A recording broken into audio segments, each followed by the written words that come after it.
The next item on the agenda, we have a work session with Chris Broush, the sanitary engineer. Morning, Chris. Good morning, Board. Thanks for making time for us this morning. This is a continuation from the meeting 2 weeks ago where we talked about sewer out in the Village of Morrow. So coming off that meeting 2 weeks ago, the Board had some additional information they wanted to see, you all wanted to see. So what we've done is we've gone back and we've pulled together some of that information. Commissioner Grossman, you had questions specifically about, the next 5 years. What are we going to do in the Village of Morrow area to help reduce those inflow and infiltration? You wanted some cost numbers as far as specific activities. We're going to show that today. Also, the Board wanted to see our overall capital improvement program. How does that big number that we showed in the last meeting, how does that fit into our overall capital program? So we'll talk about that today. And then we're going to talk about the sewer connection fees and potentially adding a fee to the Village of Morrow area. We mentioned, if the if the Woodlands of Morrow project continues forward, if the Board decides to proceed forward and allow them to continue construction at the Woodlands of Morrow, we talked about a mitigation project, to help offset the flow from that. So we can provide you additional details on that. So those are the couple items that we pulled together. I think that's the information the Board requested during the last meeting. So I can go through the presentation on that. And then we also have the developer here. Again, if you'd like to hear from them. I don't see the Village of Morrow here, but hopefully this will be an opportunity to see some of that, to answer some of the questions you guys had at the last meeting. So over the next 5 years, what we're going to do is we're going to focus in the Village of Morrow on specific areas that have high inflow and infiltration. So when you look at this map that we're showing here, you'll see that service area broken into 8 different basins. They're numbered M1 through M8.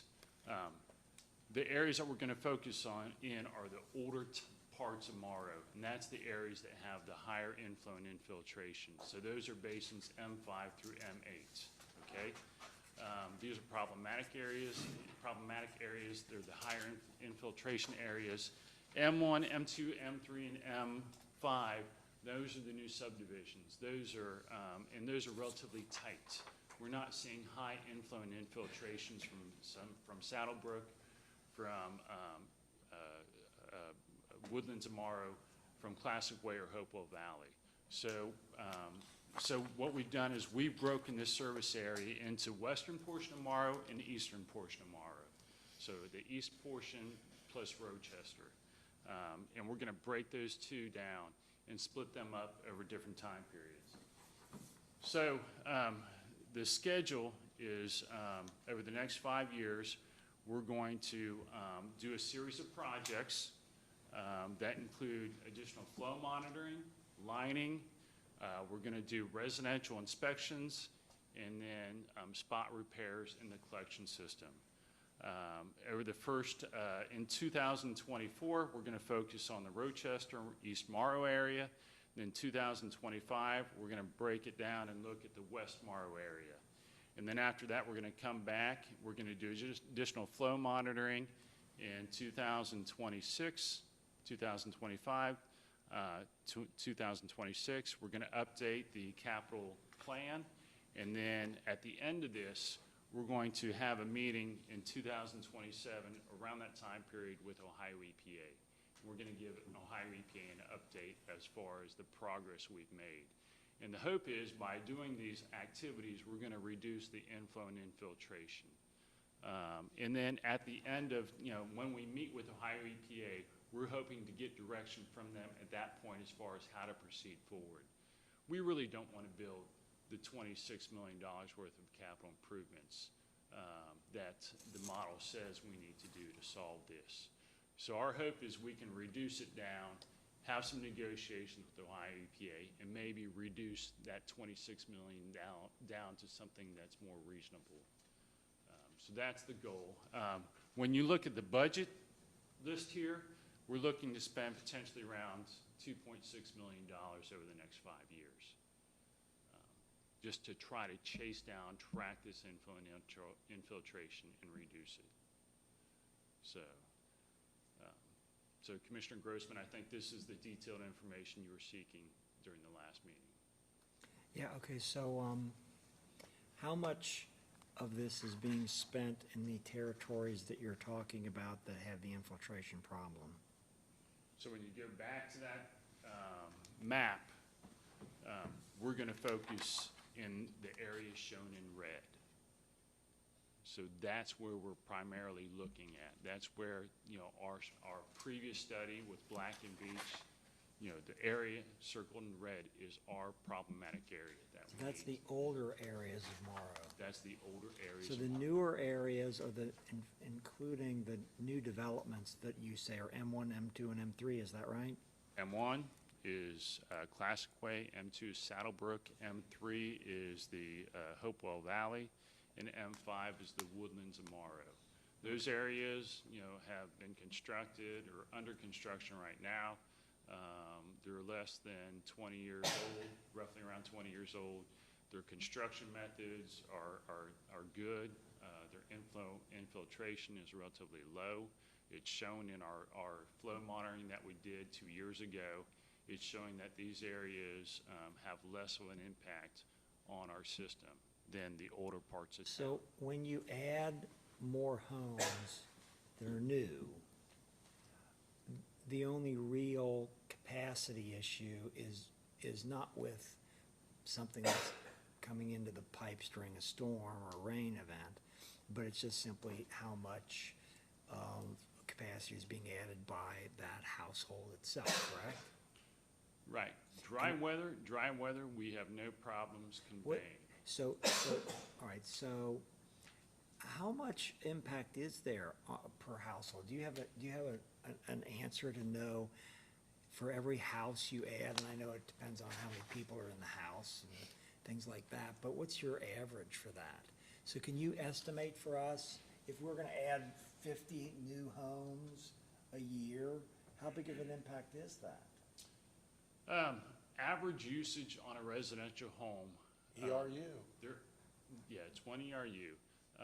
EPA standards say design it for 400, but we know our customers use on average about 160 gallons a day of water usage. And so that vast majority of that gets returned to the sanitary sewer.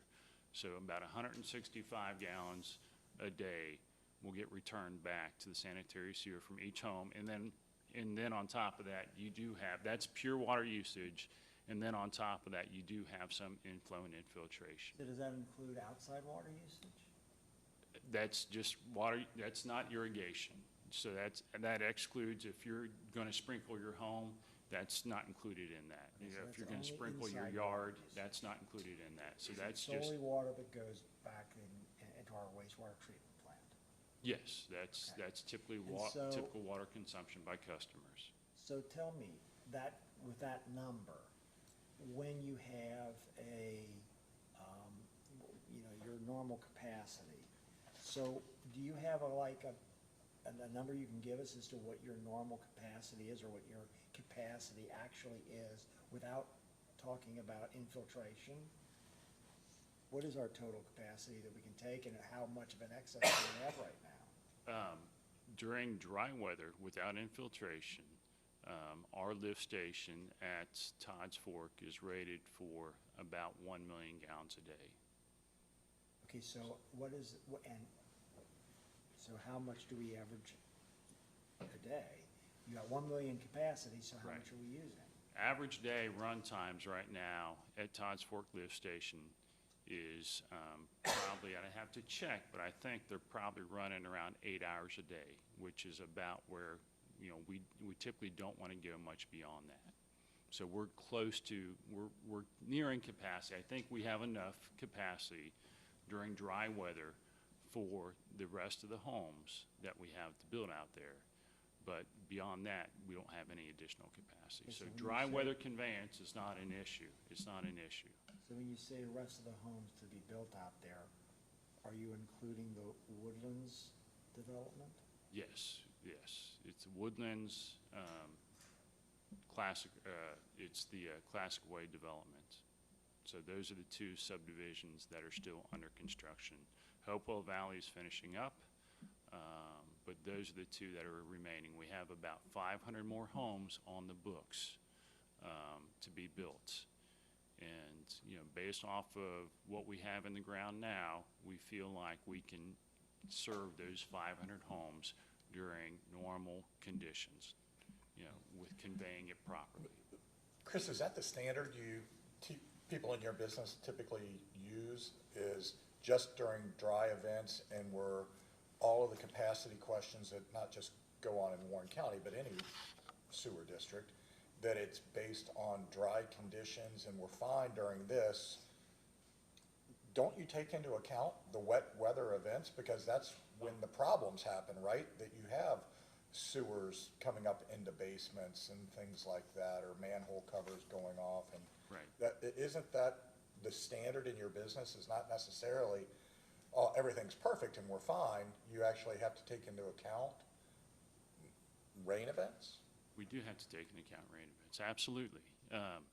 So that's where we don't want to see sanitary sewer overflows. So we're trying to avoid that at all costs. So, you know, and this gets back to pump run times. So we're trying to avoid those situations. We, you know, in this location, we're not having structural damage to homes. We're not backing up into homes because there's no basements out here. But Currently, we're not backing up into homes or anything, but that's ultimately what we're trying to avoid, correct? Is that once the tipping point goes over the edge, that it's fine now, but you have that weather event or a really bad weather event, all of a sudden, there's customers all over the place that have a serious problem. And this, the way this location lays out, we're in a 100-year floodplain, so there are no basements in this area.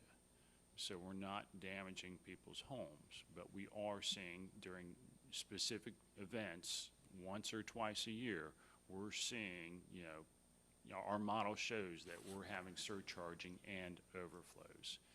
And I believe Through the manhole covers. through manhole covers in low-lying areas in a 100-year floodplain where there's no basement. So we're seeing it not damage homes, but we're seeing it come out potentially in manholes, in the streets. And that's where you potentially get runoff into rivers and streams and all of that type of stuff. So I think what's happening out here is, you know, we have a couple low-lying areas where there's a manhole next to a catch basin. And if we're getting it, it's happening where it's going straight from a manhole to a catch basin, and it's going straight out to the. As of right now, as the world exists today. That's what our modeling shows, yes, and it happens once or twice a year. So Can you run your pumps longer? our pumps run continuously. During those storm events, those pumps run 24 hours a day, 7 days, you know, Okay. not 7 days, 24 hours a day until that Even with running event. the pumps 24/7, Well, and you have a rain event, there can be this event where you have too much and it overflows from the manholes. yes, our pumps cannot keep up because of the capacity.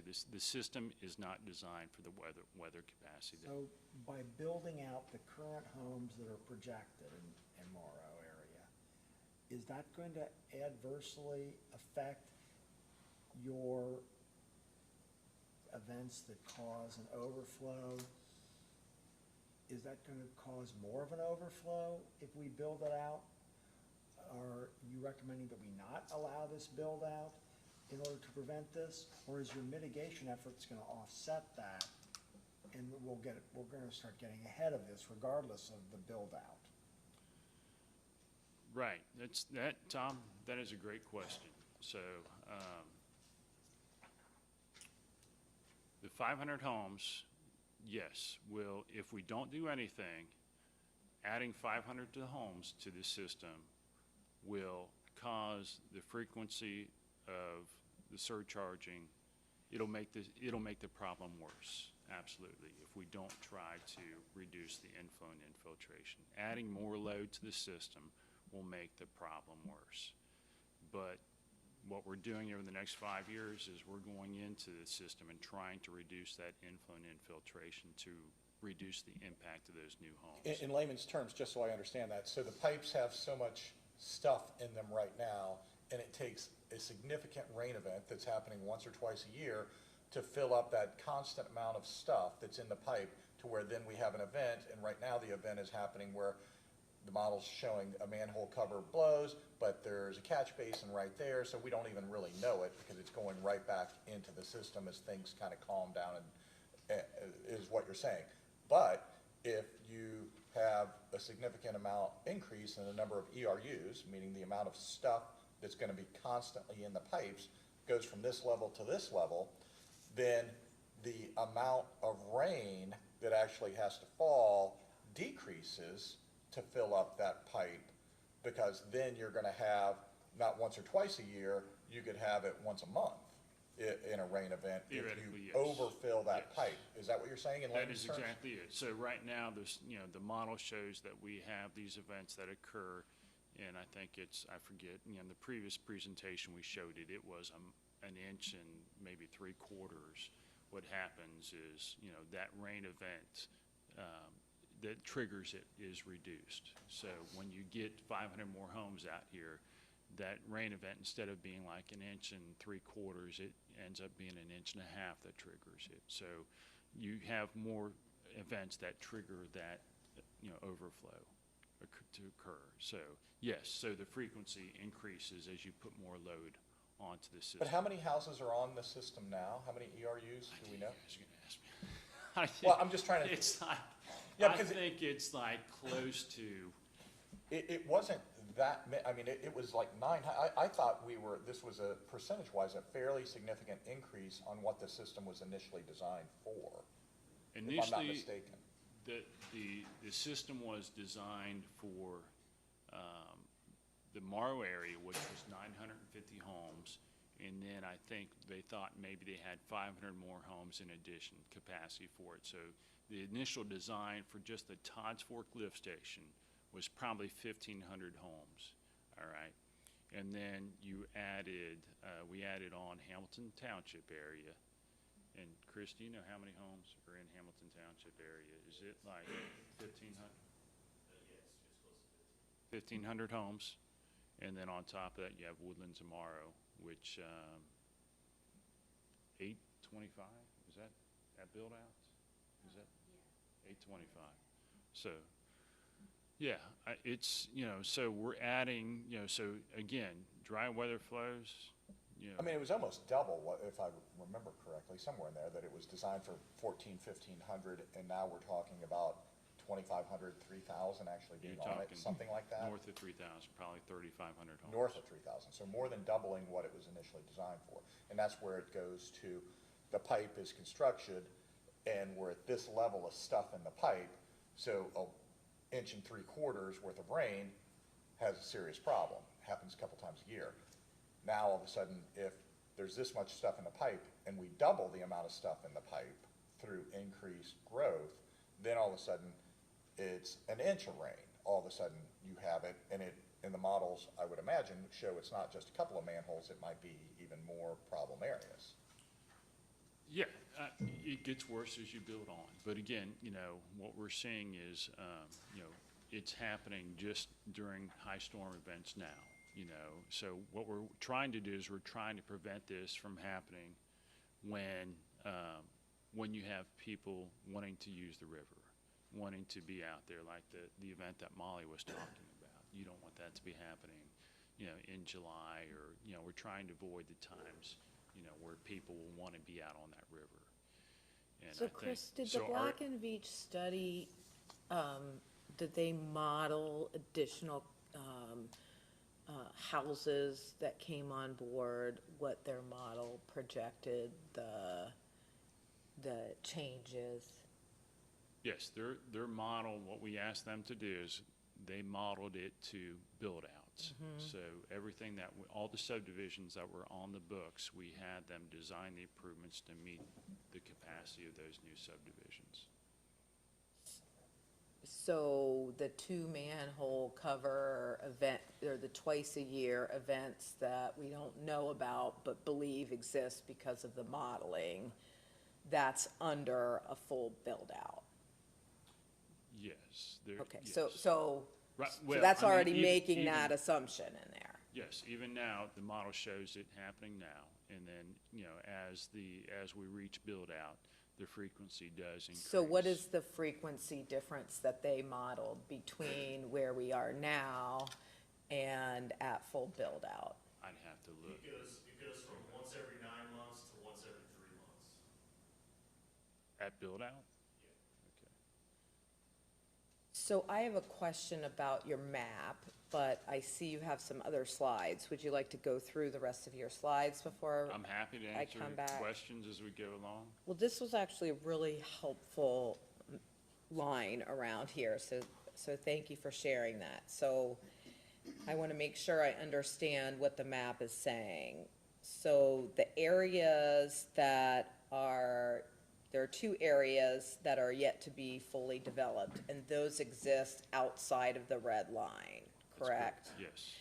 And you made the statement that the developers are using more contemporary building standards and so forth. And that means what? That means the system is relatively tight. We don't see a lot of eye entering the system through this new construction. Okay, and then I understood you to say that within the red area, I think Tom referred to that as kind of like old Morrow is where you really have the problem. That's what our model shows. Can yes. you help me understand what the nature of the problem is? 'Cause it's the word old that I want to understand. Is there something about the infrastructure that is old? I just want So- to know how that word's being utilized. Commissioner Jones, this infrastructure that we put in is only roughly maybe 30 years old. We put it in the 90s. So, and it's good materials. I mean, what we used are precast manholes. It's, truss pipe, and it was put in per our standards. The problem that we're dealing with here is I think it's the connection. So it's not so much what we put in the ground, it's what we connected to. So what we connected to is those laterals, the existing laterals that were on those homes out in the Morrow area. Those existing homes where, those homes date back to, I don't know, like the 20s, 30s, 40s, where it was common in those homes to use clay pipe as your lateral that goes out to your septic system. So I think what we're seeing, or those homes had foundation drains that discharged through their septic system. And so now you've got, it's the issues that are on private property, these leaky laterals that are clay and potentially, foundation drains that tie into it. Those are I think some of the problems that we're dealing with out here. And that's our efforts, is to go in there, try to identify that.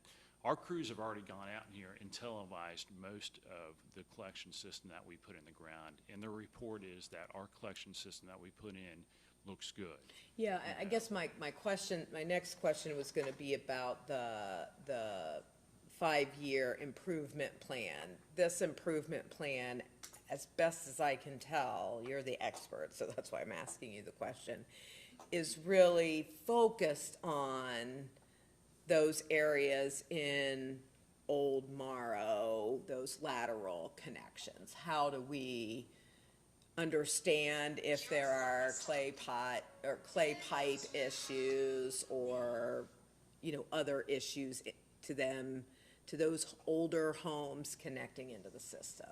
Am I understanding Yes, that we're correct? trying to leverage our money. We're trying to spend our money wisely. We don't want to just carte blanchely go across the whole system. Yeah.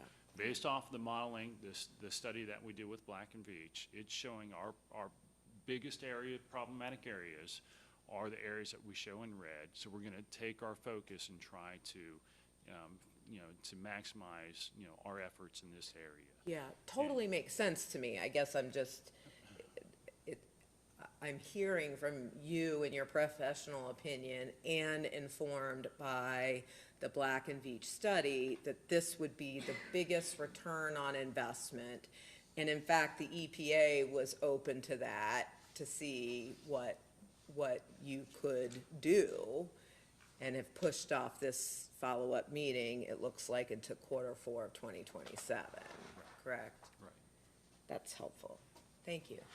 So then, based off of the results of our efforts, we're going to go back, try to make these improvements, go back, do some flow monitoring, see how successful we are, and then go back to Ohio EPA. Ohio EPA standard is a 10-year design storm, which says, you can have an overflow once every 10 years, potentially. In an area like this where you don't have basements, you don't have structural flooding, I think our discussion with the Ohio EPA will be, is there any leeway in that 10-year design storm? Can we go with a lower frequency or higher frequency design storm? Is once a year acceptable? Yeah. And so I think that's some of the discussions we'll have probably in 2027, 2028 with Ohio EPA. In an effort to try to make those capital improvements more reasonable. Yeah. And then also, ultimately, we want to protect our goal is to protect the health and safety of our customers, of our residents. If we can show to Ohio EPA that there is no risk to our customers, is there some discussion on that design storm then? Which M is, so if M3, M2, that's classic way, I imagine the high school's right in there, around M2, M3, and then which M is Woodlands, the one we're talking about? M5. M5, yeah, up on the hill.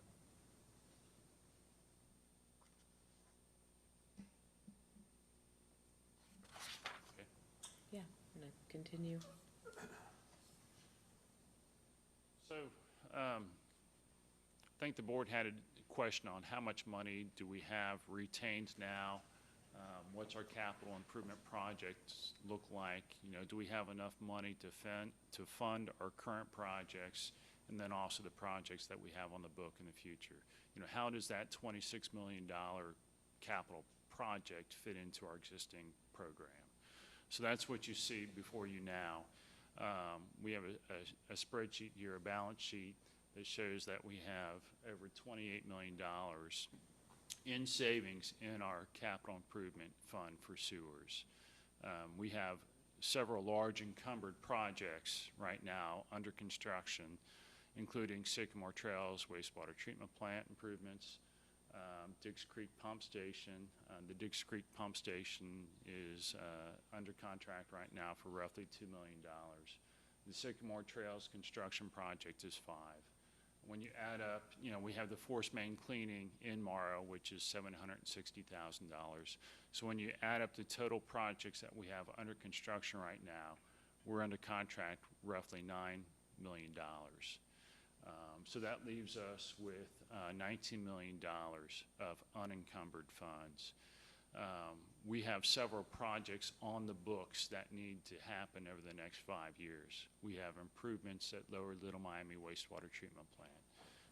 We talked about how we have issues with septic haulers at that treatment plant, dumping bad loads onto the treatment plant, causing problems with our treatment process. So, the improvements that we plan at Lower Little Miami will help address that to keep us in compliance with EPA on treatments. There's also some older equipment at Lower Little Miami that has to be replaced. Our UV disinfection process is no longer supported by a vendor, so we'll be replacing that. So at Lower Little Miami, we have budgeted $7.5 million of construction out there. We have additional projects at Waynesville wastewater treatment plant where we need to add solids processing at Waynesville. That project is budgeted at $4.5 million. We hope to issue and we hope to hire a consultant in the next year to make improvements at those two locations. So we have a list of roughly $25 million worth of projects that we'd like to work our way through over the next 5 years. So when you take that $25 million plus what we've encumbered, you know, we want to spend more money than we actually have at this point. I'm not concerned about that at this point because, you know, this is over the next 5 years. We're still pulling in tap fees. So I think we'll continue taking in money, which I think it'll work with our capital program that we have. So even though we're showing $5 million deficit, I think that'll be offset with the additional funds we take in over the next 5 years. But at this point, we don't have $26 million to set aside to build improvements in the Village of Morrow area. So is there a dollar amount that you sort of budget on an annual basis that flows into this fund? Yes, so, you know, we keep track of our tap-in fees, and so we're taking in a couple $1 million in tap-in fees a year on the sewer side, and then we also we have what I call retained earnings, which is we typically take in more money than we spend on our operations in the tune of $1 million. So we take that and roll that into our capital program. So So what do you typically, on an annual basis, roll into this fund? $3 to $3 million. Okay, so about $3 million a year goes into this fund. So if this represents 5 years worth of projects, theoretically, there's another 15 million in the fund, which is why you're not I'm not necessarily concerned that about there's a $6 million. Because Okay, that makes we'll continue sense. taking money in, and again, at the same time, we'll have other projects. Sure, there'll come be up. there'll be some sort of break somewhere that you don't anticipate, or, And we're assuming that the revenue stream stays consistent in light of higher mortgage rates and a declining housing market, and that hasn't necessarily hit us like it's hit other communities, but that certainly potentially could happen. You have a good memory, Mr. Young, Commissioner Young. I mean, you certainly remember the times where we came before this board probably about 12 years ago with Patty Selinsky, when we took out a loan for Lower Little Miami, and we had to implement a repair replacement fund because our tap fees back in 2009 bottomed out, and we had a mortgage on our treatment plant, and we needed to pay that mortgage off, and it wasn't being funded through tap fees. It had to be funded through user fees.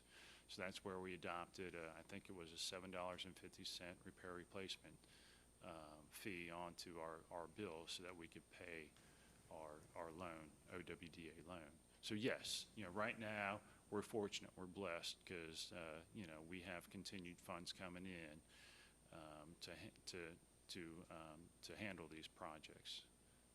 So the numbers that you're showing right now do not include the estimated increase by $3 million a year of this fund, and the projected future projects are going to occur over what period of time? These projects that we're showing on the books right now, we're hoping to accomplish over the next 5 years. Okay, so if you get $3 million more into this fund each year over 5 years, that means you're gonna have a surplus, if you don't have any other projects, of about $9 million at the end of that period, correct?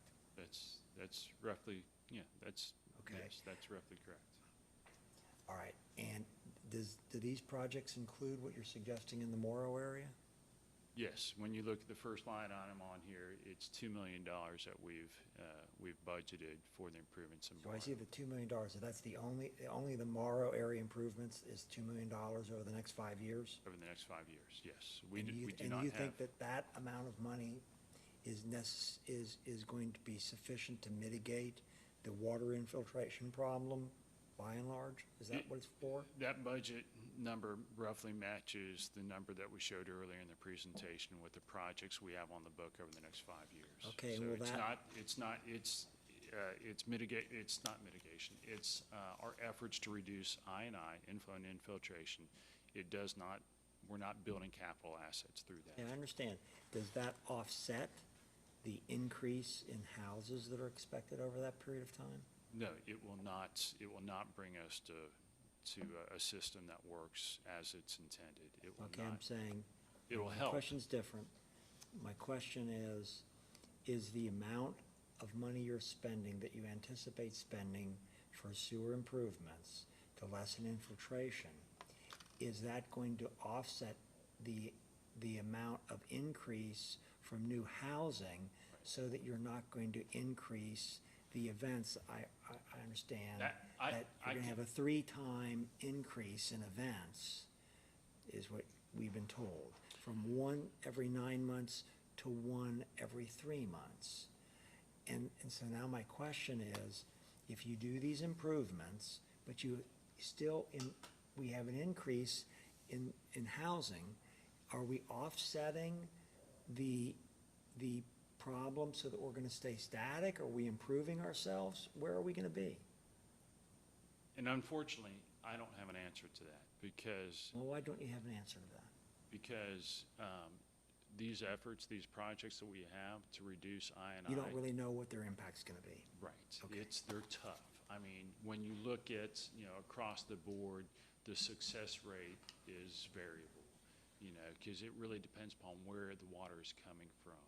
If it's coming from a low manhole that's leaking and you go in and seal that manhole and the flow now can't go through that manhole, your return is awesome. But if it's coming through home laterals, and you have to get out onto these properties, the individual properties, those are very tough to resolve. Because now you're having to be on private property trying to help them fix these laterals. So it depends upon the nature of where this water is coming from.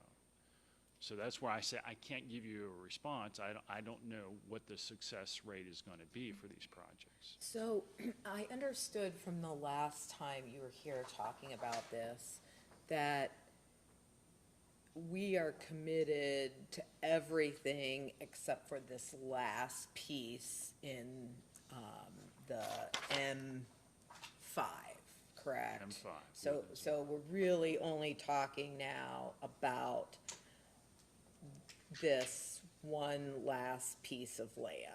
Everything else is factored in, you said we have to do that. Commitments, we have contracts. Okay, so you are moving ahead with, I see it's number 1 on your list of future budgeted projects, the $2 million. If we don't allow for sewer in this last piece of property, will you avoid spending this $2 million? No, we will still. So under any circumstances, whether we approve or disapprove this request, we're investing the $2 million. That's correct. So if we don't allow for the additional sewer tap here, does that increase your confidence, or more specifically, the consultant's confidence of improving the challenges that are present in the older part of Morrow? It will. I mean, yes, it'll improve. So our it'll solve the situation. problem? It will not solve the problem. It'll make it better. But no, we will still Right. have the same issues. So that we'll we're still have the dealing same with issue. today. So Just whether right or now- not we bring these additional homes online, we're in for $2 million. And even coming in with $2 million, you think that it's the biggest return on investment, and that we're still gonna have a conversation with the EPA. The plan We're doesn't still change. maybe needing to make additional capital improvements in this area because you just don't know if this is gonna solve the problem. Yeah, we will have to make I mean, the course of action does not change. We will still go through this route. We will still proceed down this path of the $2 million worth of improvements. But our flow does decrease. Sure, yeah, I decreases mean, by it makes 250 total homes. sense. I, There is an impact on it. There is an Yeah. impact on the system. It's less loaded by 250 homes and the I&I from those 250 So homes. as the world exists today, you're saying we need to spend a couple of $1 million because we do have every 9 months an event, supposedly, the system needs stuff because it's already beyond what it was designed for, as the world is today. So that is a fact, right? That's correct, yes. Fact number 2 is there are other developments in the area that have approved lots that have been promised sewers, that are actively being constructed, and that totals 250 or so homes, something like that? Yes, it's So, if I probably remember more- correctly, in the ballpark. 350 Yeah, probably, yeah, 250 homes are coming into the system, under contracts. period. So as the world exists today, it's going to get worse. Yeah, but I thought I didn't, I'm sorry, Dave, I didn't mean to interrupt you. I'm trying to, I hear that there's an additional 250 coming online that are already approved. But outside of the red area, I understood that there was a number much greater than that in total that exceeded what the original design 30 years ago of the system was designed to withstand. Did I understand you? yes, correct? yes, So absolutely. what was that number? So, this system was designed probably for 1,500 homes. We probably have 2,500 homes on them now. And then, at build-out, we're probably gonna be around 3,200 homes. So- And at build-out is everything but this one property It's everything except at build-out is, there's 2 subdivisions right now that are Yes. under construction. So that's the but village. one has already, you're under contract to provide the sewers. Right, and that's One does roughly not. around 300 homes Yeah. that Joe, do you know how many homes you have left? Okay, thanks. I'm just trying to get to what the number is when you say at build-out. Are you Yes. including this property in question or aren't you? Yes, yes. Okay. I mean, right now, so when Black and Beach did the study, they looked at build-out, and they looked at Villages of Classic Way, Mm-hmm. Hopewell Valley that's just finishing up, and then Woodlands and Morrow. And So so that's what- at build-out, your consultant took into consideration Took- all of the lots that it was. Yes, they ran the numbers. based Where off- the zoning was approved. And nothing beyond that. Okay, and so Initially, we were, that looking at- area again is, outside of the 15,000 capacity. It's now more than double the capacity for 1,500. which this is designed. Yes. Okay. So there's problems as the world exists today. Then there's another 250, 300 houses that are already under contract. There is no, any type of potential restriction on those, from a previous agreement or anything like that. So it's over capacity now. We are gonna spend a couple of $1 million because it is over capacity right now. And we do know there's at least 250, 300 homes additionally coming, which even if we spend a couple of $1 million, that's not gonna really solve the problem, is it? In the context of now, the problem is definitely gonna be aggravated because we've got an additional 250, 300 homes coming in. So Is that a- hopefully our efforts on I&I will offset the 300 new homes. So hopefully it won't make the problem worse. It's certainly not gonna solve all the problems. It won't make it worse. Right, hopefully it's even better than that, but we don't know. Okay, so that's statement of fact. I'm just trying to get my facts straight. So one is there's a problem. 2 is we're spending a couple $1 million on the system, period, and there's 250, 300 houses coming in, period. That we're committed And to. that's hopefully gonna keep the system about where it is now. And now the part 3 is there's an additional 250 or so houses that are under question of should they be allowed into the system or not? And then what would that potentially do to the system as it stands? Is that the question?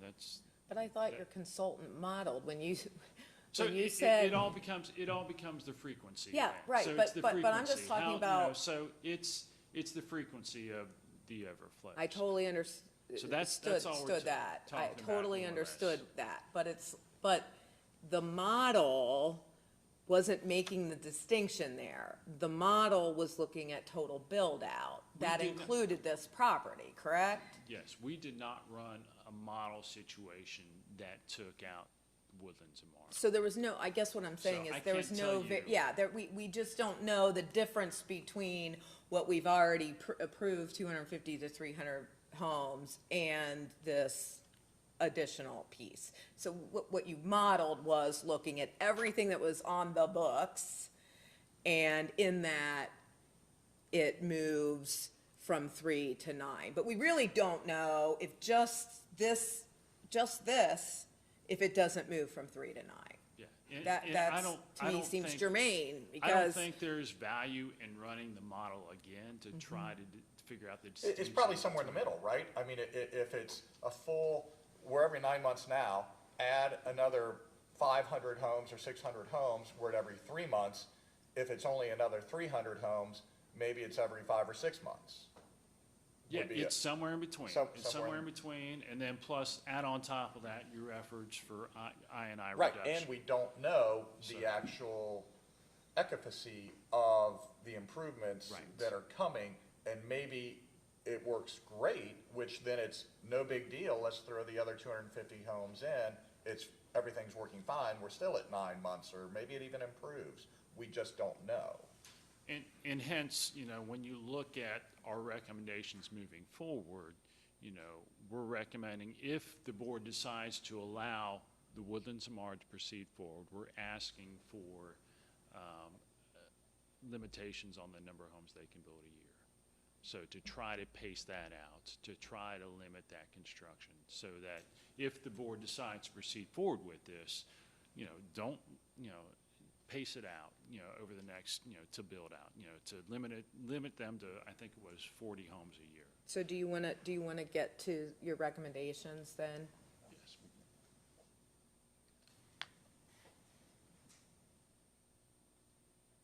Do you want to? Sure, yeah, I want you to tell us what you wanna tell us. I wasn't trying to jump ahead. No. So the question is, how are you going to fund, we've got on the books, $2 million over the next 5 years that we want to spend to try to make these improvements. And so one thought that we had, and this goes back to, the last presentation where we talked about implementing a fee, a capacity fee in this area. And our, what we're showing the last presentation was a capacity fee of between $4,000 and $6,000 per ERU. What we revised that recommendation or suggestion is that we look at a capacity fee of $2,000 per ERU per residential home here. And is it showing on here? So when you add the $2,000 onto the existing fees, that would allow us to raise roughly around $950,000. That would go to these improvements. And these are fees that the developers don't pay, but they're fees that the builders pay when they come in and register a tap or register service. So what that would do is, in the Woodlands and Mara, it would increase the fees from $6,780 to $8,780. And then in Classic Way, Hopewell Valley, it would raise it from $5,600 to $7,600. So those fees, the new proposed fees that we have there are in line with other areas of Warren County, specifically areas in Deerfield Township, where we send flow over to Butler County for service. And these are areas, northern portion of Deerfield Township, it includes Cherry Brook, Hudson Hills, Roberts Park, Northridge Village area. Is that why you chose that amount? Because it was in line with other things that we've done? Just hearing the board talk last meeting about the concern about fairness and equity and,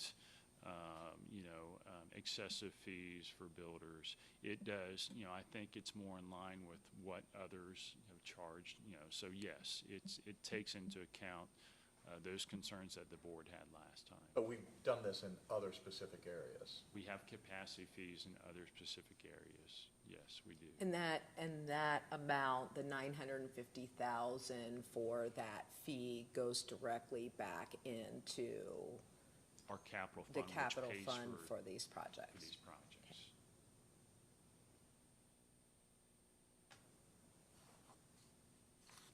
Well,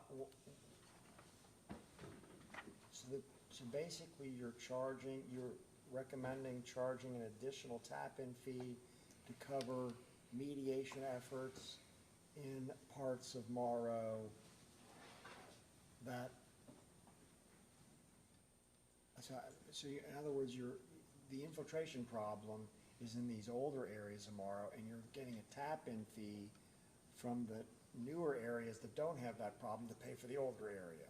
Is that what we're doing? It all flows into the same system, so it all I flows understand, but into- is that, the answer to my question is that you're getting an additional tap-in fee from the new neighborhoods that don't have this problem to pay for the infiltration problem in the older areas. I wouldn't say they don't have the problem, I say they are all part of the problem. They are all, The new part of the problem is that they're adding additional capacity. they're adding capacity, and it's all, But I don't think you can take I would argue against taking a micro look at each house and saying, I'd argue that you need to look at it holistically. But there is a problem in the area, and new construction is making the problem worse. Yes. So, okay, that's obviously the case. Yeah. But what, now I'd like to talk about the problem. What is the significance of the problem? In other words, is the significance of the problem that we have an overflow once every 9 months, or now maybe once every 3 months? And what does that mean? So you have, basically, the sewers are full, and you have sanitary flow running from your manhole to a catch basin, which goes out to the river. So, you heard Molly Conley talk about Little Miami River and talk about how, Understand? she just. So what I'm asking is, when you have this overflow event that goes into the river, which of course we don't want, but what is happening then? You're putting in a lot of You're having rainwater. You're having an illegal discharge to the river, But you're having which, you're having sewage that is getting into the river at that point of some amount of uncleaned water. Raw sewage is flowing in to the Right. catch basin, which runs into the river, right? that's correct, yeah, that's, Which is not good. that's what we're talking about. Probably, I'm hearing that. So now what I'm asking you is, what does that mean to both the river quality and to the Ohio EPA, or whoever monitors this? I'm assuming that. That's a big concern. That's a big concern Well, that's with what I'm us. asking you. That's a How big big of a concern with concern Ohio is it? EPA. How big of a concern is it to the EPA? In other words, are they saying that this type of event is something that we have to prevent at all costs? Or are they saying, no, that's not something that you have to always prevent? So that's what my question is. So we met with Ohio EPA roughly 9 months ago, and we had discussions with them. And their direction to us is, you can't turn your head. You can't ignore this. You have to address this. You have to come up with a plan. This is not acceptable, Is that, and- so what, are they saying they It's- have zero tolerance for this? No, they said, because we showed them the magnitude, we talked about the frequency, we talked about when this is occurring, we talked about the flood conditions, when the village is essentially, experiencing flood conditions, and, the immediate impacts on residents, and whether it's a threat to residents, and are they being exposed to it, and so at that point, they said, you have to do something. You have to, if you see it, you have to report it. You have to come up with a plan to try to reduce it. At that point, they were saying, we're not expecting you to turn around tomorrow and spend $26 million, but you have to try to, and a good effort would be what we talked about, going down this route to try to reduce it. And then look at, potentially the return on that efforts, and then construction after that. So the plan that we're showing is in line with, I think, what EPA is expecting. Now, the question is, what's the impact on it? That's tough, because right now, you see, that Little Miami is a national scenic river, and you want to protect that status. And I'm not saying that other communities aren't having similar problems, because this is a similar, this is issues that I think every community Yeah, it's not unique struggles to us, but there's violations that they can issue against it, and there's fines, if I'm not mistaken. that- There's. But We're not- there's a reasonableness standard that our system is designed for certain events, to certain capacity, where if we get 1.75 inches of rain, there's a problem, okay, the EPA is apparently telling us, you need to fix that, you know, you need to do something. But if it was, hey, we have a problem with 6 inches of rain comes, well, then they're not saying, oh, you have to design for that, right? They're trying to have some reasonable standard of expectation of, we don't want raw sewage flowing into the Little Miami River, but yet you don't have to go design to where it's a 10-inch rain event. Oh, well, you've got to. You don't design to a 100-year storm event. Yeah, so that's what I mean. So there's a reasonableness standard in there that the EPA has these standards, and I think you're coming up with a good question of, hey, can we deviate from this? Because a lot of these problems involved, and we've had it with other areas in the past in the county, where there'd be a sewer backflow into people's basements. That's not the problem here, but the problem here, you know, flow into people's basements is bad, but concurrently, flow into the nationally protected scenic river is also really bad, which you don't have in other subdivisions. You know, you just have flooded basements. Here, you have bad stuff going into the river. So probably a difference with us is, you know, this is a tough issue. This is a tough topic. You know, nobody likes talking about this, you know, and probably a lot of communities are dealing with this, but at least we're willing to, you know, address these issues. And we're not going to ignore this and you know, and just kick the can down the road. We need to do something. So that's where, you know, I think I give kudos to the board for willing to proceed forward with tackling these issues. Well, a lot of we're educating ourselves again, because we've had these topics, you know, long ago, but it's good for a refresher course on exactly what, this is almost more of a holistic, what's the problem, what's the potential, what's really happening, and then you kind of dig down in deep of solutions and mitigating it. So, Commissioner Grossman, your question is, what's the impact? So, I want to Having- understand having the significance of the violation, and because I'm taking it that we cannot ignore it. Of course, we don't want you to ignore it. We want as clean a river as we possibly can have, within reason, obviously. I mean, rivers, you know, I wouldn't go down and drink out of that river, okay? But obviously, what you put into the river, after you clean it up, I assume that that's probably drinkable water, maybe. I don't know.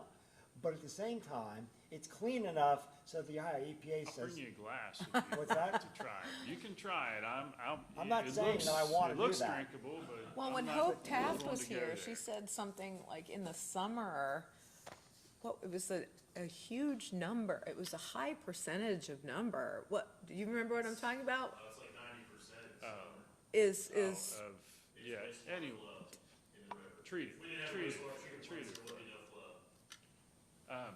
Right, wait, so in other words, what you're saying is that the amount of flow coming from our treated water into the river is what keeps the river flowing.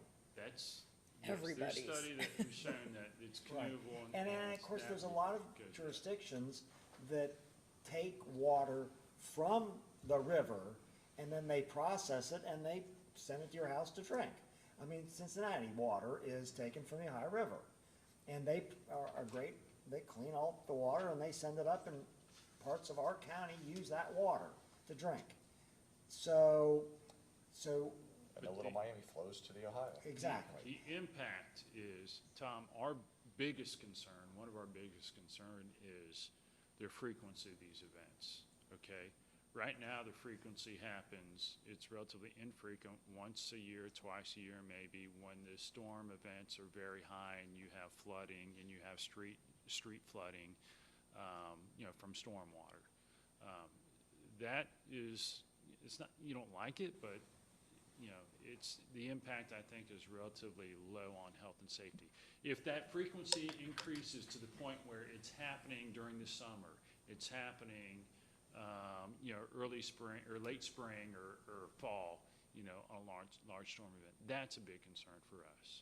because now, you know, your potential to have residents in contact with that increases. So that's where we want to avoid that from Okay, happening. now are you asking, now you understand that we've got the owner of the Woodlands subdivision here with their lawyer who's taken all of what we're doing down. I don't know if this is, but obviously they care an awful lot about this, and it could have a severe impact upon them apparently if we don't allow them to tap into these sewers because they can't develop their property, or certainly not the way that they've planned to do that. So is it your recommendation that we not permit them to have the growth that they've anticipated and estimated to you? Well, if you don't mind. Do you want to get to your, I can your proceed. recommendation Yes, pages? so I've Okay, got I'm sorry. one more slide, and then I'll get into recommendations. Okay, good, thank you. So we talked about mitigation efforts, so, and this is specific to the Woodlands Amaro. So if the board decides to allow the Woodlands Amaro to proceed forward, we would highly recommend that the Woodlands Amaro be required to do a mitigation project. And what we're proposing is what we're showing here in the slide, is where the Woodland developer would go in, align the trunk sewer that goes from our lift station down to their subdivision. And that's roughly 2,100 feet of 12-inch sanitary sewer that would be lined. It would be lined with a polyurethane composite liner, a cure-in-place composite liner, which essentially would seal up all the joints in there, and also then go in and seal the manholes and install waterproof manholes. This is a section of sewer that goes underwater during storm events, where the Todd's Fork actually comes out of its banks, goes over the street, and sits on top of our manholes. And so this is an area where we feel like it's susceptible, if it's going to leak, you know, you're going to see it in this location here. So we're requesting, if you proceed forward with the Woodlands Amaro, allow them to proceed forward, that they be required to do that project, to seal this up, in an effort to offset, you know, by reducing the inflow and infiltration at this potential location. Hopefully it offsets the inflow and infiltration that's created from their subdivision. What we've done is we've actually, you know, looked at the number, and using some Ohio EPA guidelines, we've run some calculations that say, okay, if they build, I forget how many, you know, how much, you know, their collection system for the sewer and their proposed subdivision, that the offset would be equal to this. So we've actually. So not compounding then the existing problem we have. Yes. That So would, hopefully it offsets that. So. So, you no, know, wait, let me we did understand this. So you're saying, this is something that if they do that, that offsets the increase of capacity? We believe it offsets it. You know, Okay, we've run and some that, numbers. have you talked to them about doing this? I'm sorry. Have you proposed this to the Woodlands people? Yes, they're. Okay, and what's the they're aware cost of of this. doing that? It was, I think, 160,000. Okay, so it's that's not an outrageous amount. Okay, go ahead. So now, getting into the recommendations. So in the Woodlands of Morrow, we believe you have two options. One is to notify the developer that they've exceeded their capacity, and that they will not be allowed to proceed forward without, you know, additional capacity being constructed. So essentially notify them that they need to stop until additional capacity is installed. So, and this goes back to, you know, what the board stance was, you know, 20 years ago when Dick Reniker was here, you know. So essentially hold true to the stance that the board had 20 years ago. The other option is to allow them to proceed forward with limitations. So the limitation would be, you know, limiting the number of homes they can build a year to 40, requiring them to do that mitigation project to try to offset the inflow and infiltration, and then also to implement that $2,000 per ERU capacity fee. So those I think are the two options forward. We're fine with either option. You know, I think it's up to the board really. I think the mitigation, an option two, I think if the board adopts those restrictions, it certainly does help reduce the impact. So, on the second, I guess slide 8, your last slide, Is this, in applying this to everything still in development except Woodlands. How do you do that if you're already under contract? So you don't see that as being, is this the slide you're? no. It's slide 8 on my slide deck, and it happens to be, yeah, so when you, This, now it is. this, okay, sorry. I don't know, I was phased that way. That $2,000 equivalent residential unit for the area, That would be applied across all of development in this area. So it would be the old part of Morrow, Rochester, it would be Hamilton Township. You're saying there's only 2 active ones right now, but if another one popped up, Yes, they're sir. included. Yes.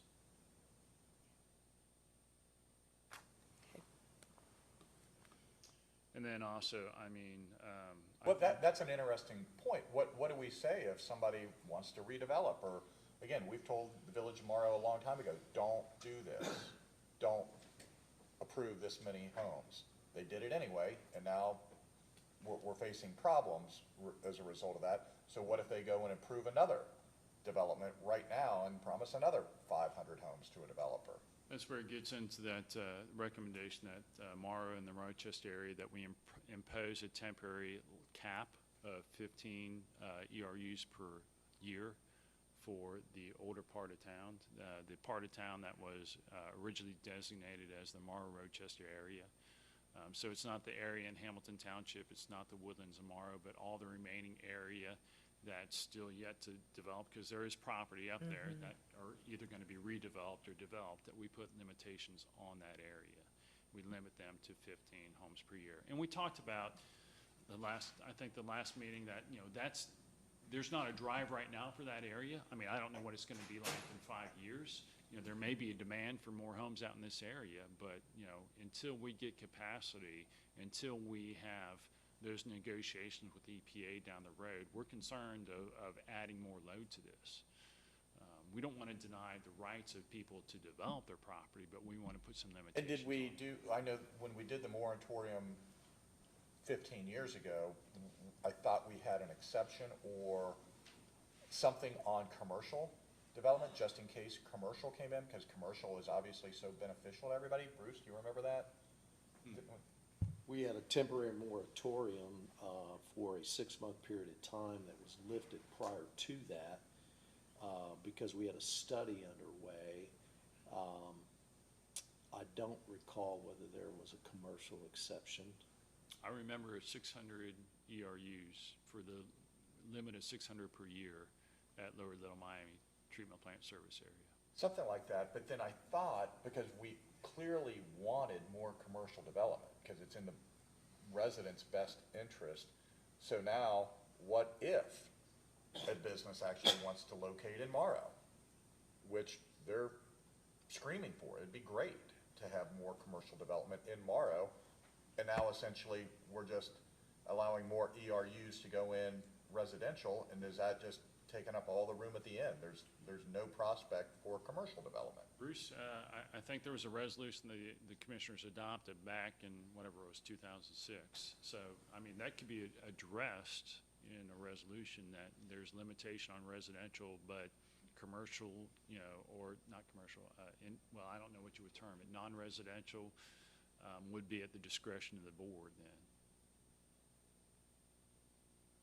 I just think that's a factor we've got to consider, because it is desperately needed in that area, more commercial development and less residential development. You got to have a balance.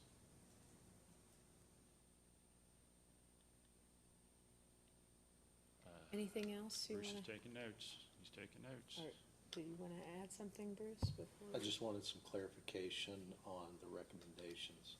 Are you also saying that that applies to the Village as a Classic Way because Mr. Bruce is here? I really do Which- not, in any way, if you could define it for me, follow your characterization of already under contract. What do you mean by that?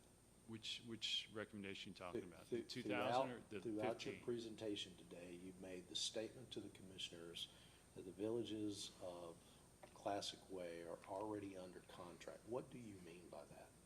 They have petition statement waivers that the county commissioners accepted, committing capacity to those subdivisions. And are they the only ones that have that approval in this area? It would be the Mara Casadale improvement area. So those properties in the Mara Casadale improvement area, we have commitments to, so they would not be included in this limitation. So they would not be included in the temporary cap.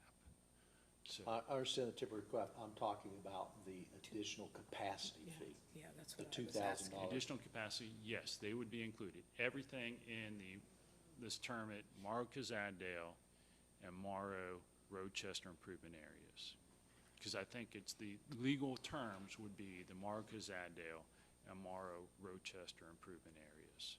I believe that's the correct terms. So it would be. Yeah, you had a slide to that effect showing the impact on the two different developments' tap-in fees. Right, so it would be, that fee would apply, the capacity fee would apply to all those areas. Okay.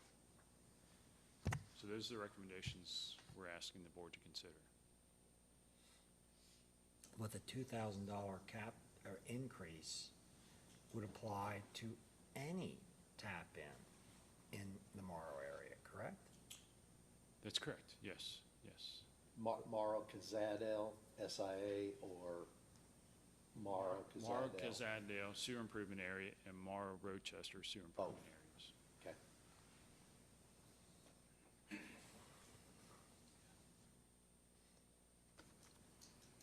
And the reason for that is to generate how much money?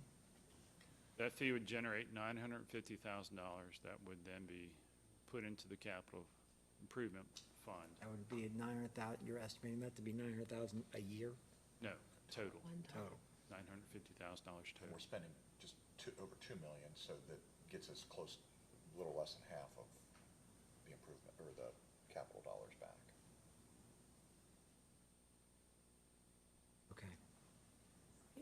Thank you. Okay, I think the Does anybody else want to speak on this? if no one else wants to speak on this.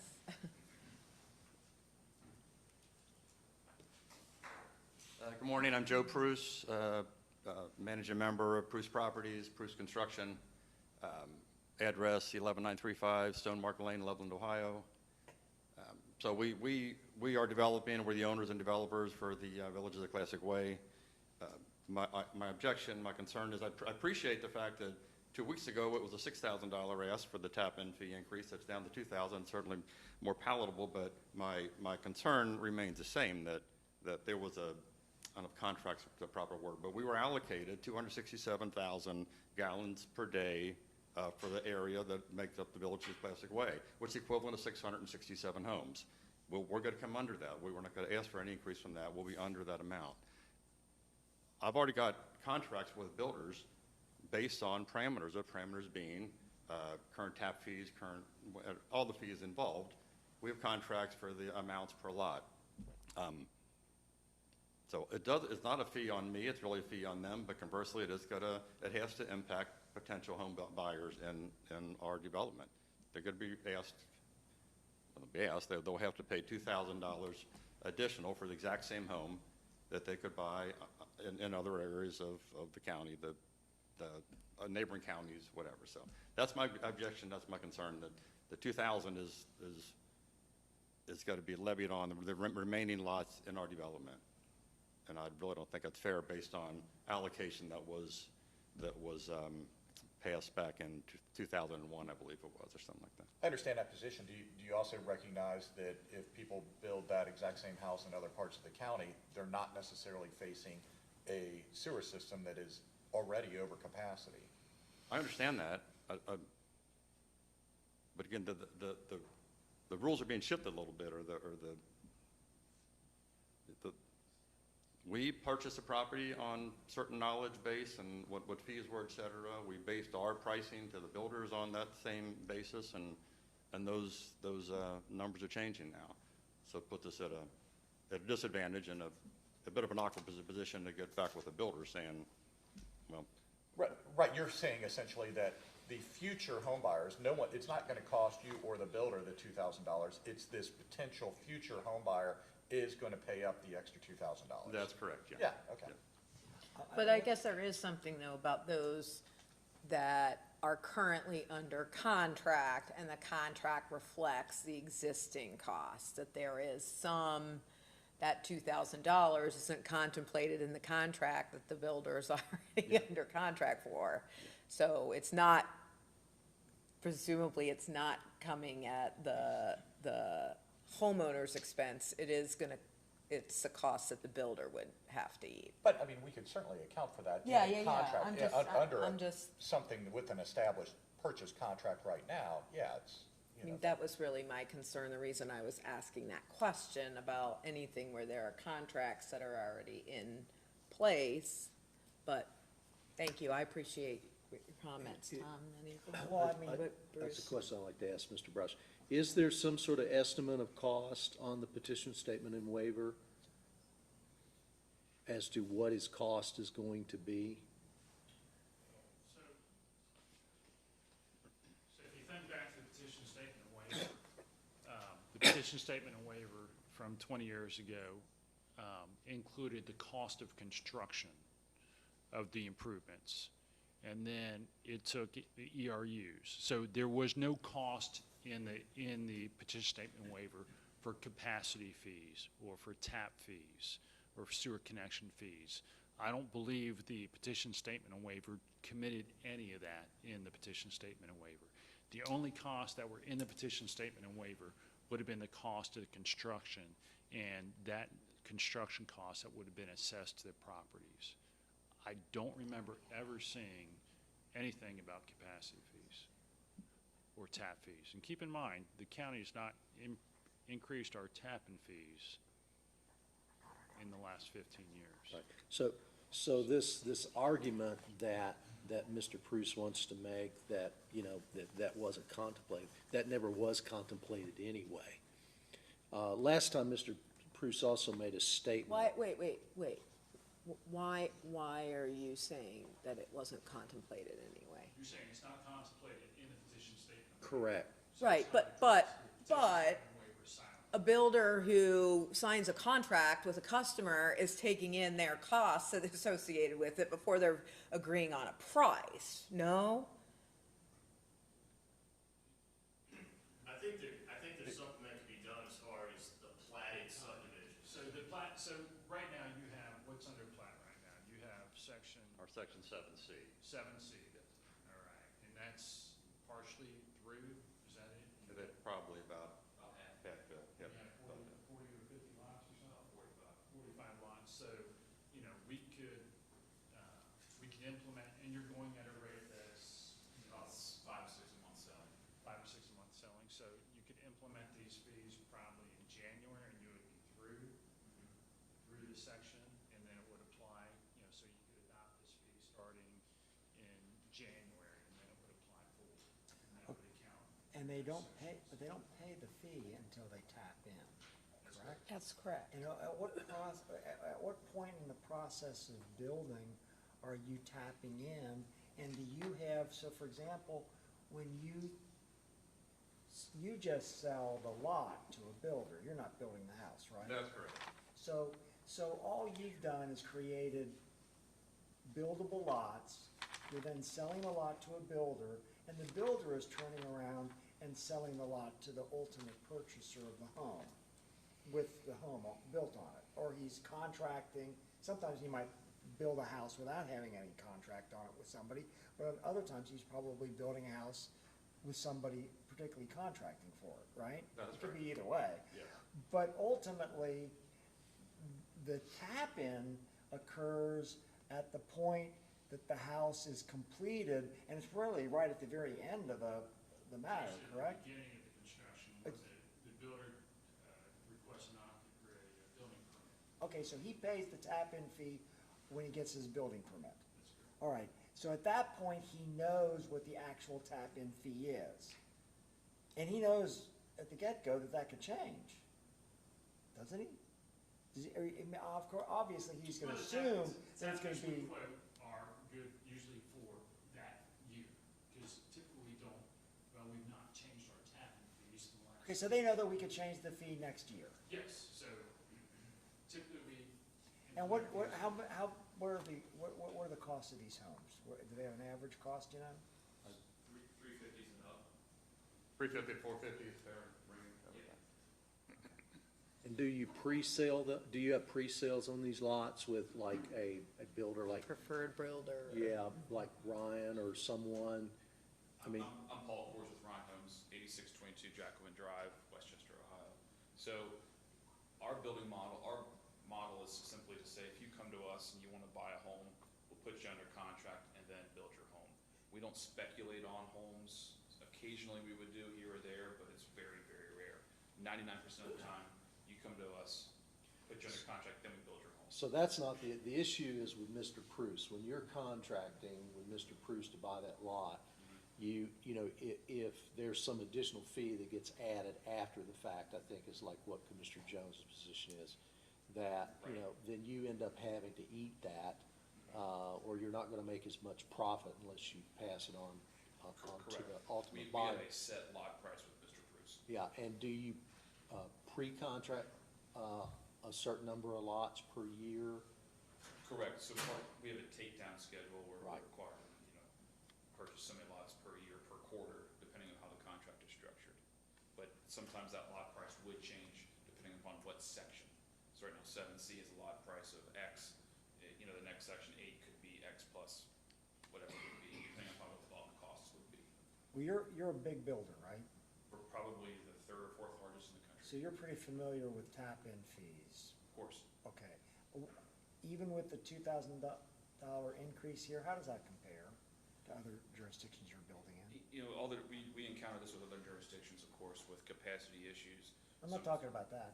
I'm talking about just the fee that you're paying in other Of course, jurisdictions. of course. We encounter this. What I mean is, if you have what's the new fee gonna be if they add $2,000? So it's about 6,700 and then tack on 2,000 on top of that, 8,000, so. 8,700. Okay, how does that compare to tap-in fees you have in other jurisdictions? That's pretty on par. You know, let's say we go to the Village of New Richmond, could be no tap fees. They want us there so bad, they waive the tap fees. Okay. Or where, could be in Morrow, could be what it Do you is think now, that or the- you can go do you out to think that- Monroe, it'd be $12,000. Do you think that the adding of the $2,000 is gonna adversely affect your takedown of your homes and the people buying in that area? Would make the home more expensive. Oh, I know that. I'm not asking that question. I know that it's gonna make it more expensive a bit. I'm asking whether or not you think it's gonna adversely affect your ability to sell these houses. At the bottom line, the houses would be more expensive, but I don't think it would stifle sales. Okay. Someone would walk in and not go, I'm not gonna buy a classic where DM, I can go Right. down. Because it's 402,000 versus 400. Correct. That's just But not, You do a 30-year loan, it's negligible. couple of So months. that was the point of my question. Yeah. Thanks. And it's like Joe was saying, you know, it's like, we'll take $2,000 over doubling it, of course. Right, and again, your position is very reasonable. It's, hey, if we've got something under contract now set, how about we defer this until we blow through the ones that are already under contract and we institute it on things that where everybody knows the rules of the game starting and moving forward, Right. which is like a And January as one. of January 1, we know it's coming, we can Yeah. prepare for it. Correct. Which Fair seems enough. fair. Thank you. Yeah, you bet. Thank you. Thank you so much. Anyone else here wishing to speak on the matter?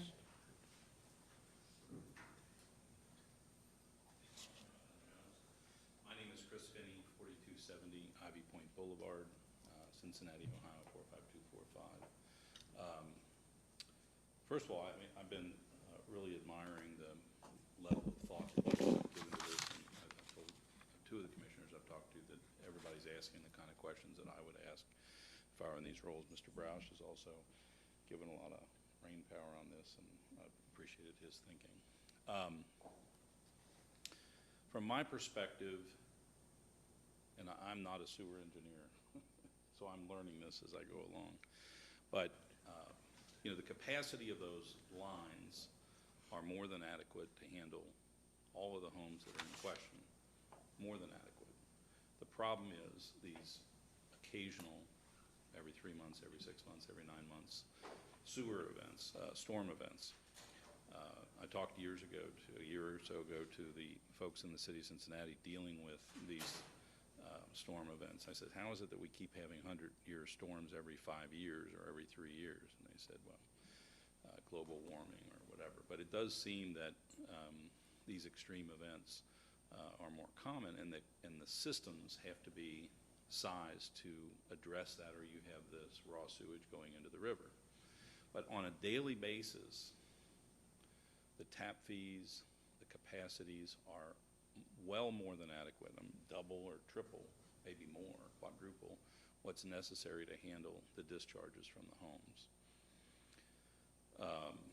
Now let me just deal in a very micro sense with the issues that we have here. And I'd like to go, if possible, to the last slide that you had, Chris, which I think was the recommendations of the three points.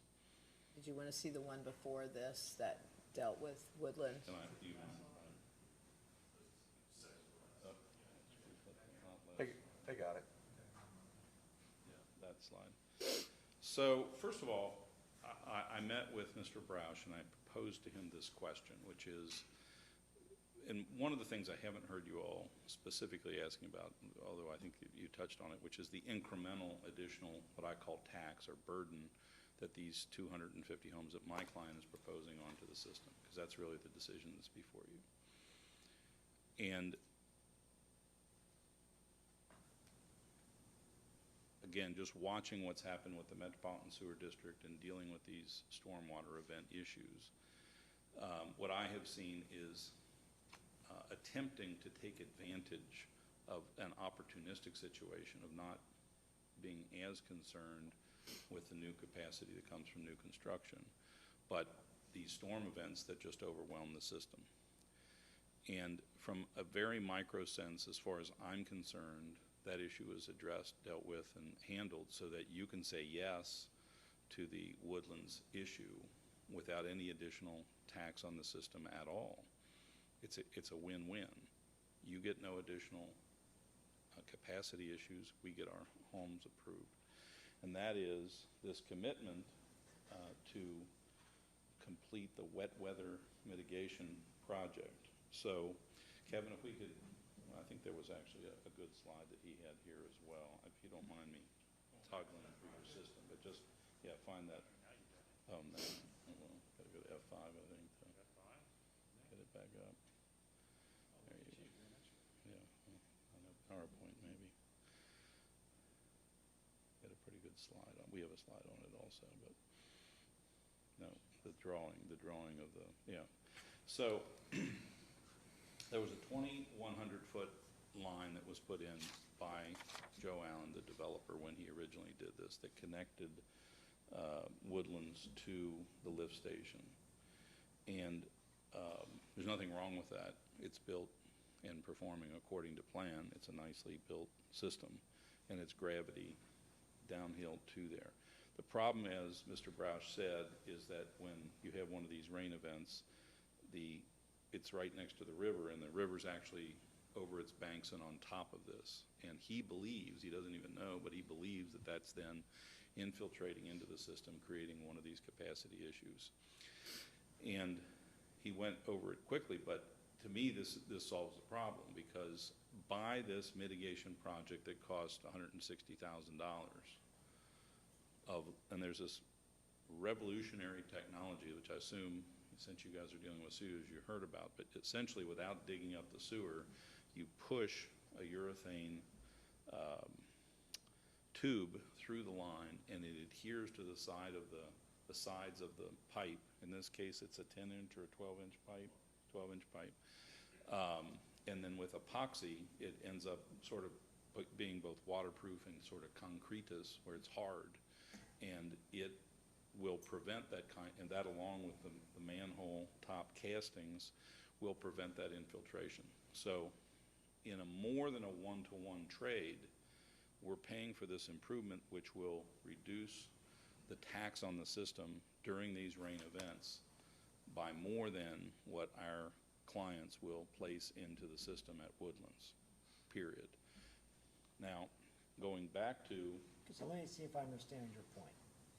So, right now, there's an assumption of an amount of infiltration during a rain event on the line that had the circle around it that you think is equivalent to the increase under normal circumstances of the new homes that you would put in. That's your point. Yes, more than. This will mitigate, in total, that one improvement will mitigate more than the total, according, nobody knows, of course, but estimated. Is this right, Chris? Hold on. So I think when you mentioned the red area, so that's not what, I don't think Mr. Finney is saying that. And you can correct me on this. Well, I'm just asking the question of whether or not if The there's a question is, mitigation. by aligning this sewer, which is this section here, you're gonna solve the problem. No, he's not what he's No. saying. I thought that's what He's saying, no, he's saying that No. by doing the His improvement, entire it subdivision. takes care of his additional the section down homes. here. Right, that's what he's saying, I believe. So that's a question for you. You were saying. That's the analysis that we ran. We ran the numbers and looked at it and said, if you align that section of sewer, it potentially will offset the infiltration from the 250 new homes. So we looked at the. length of- Infiltration of the new homes or the capacity of the new homes? It's the capacity that's consumed. Okay, from the- all right, so in other words, then you're agreeing with his point, which is if he does this, he offsets the increase of his new home capacity on our system. On the wet weather. Okay. It's a balance. It's All right, it's and, mitigation. and by the way, is that particular fix something that you're gonna do with the $2 million anyway?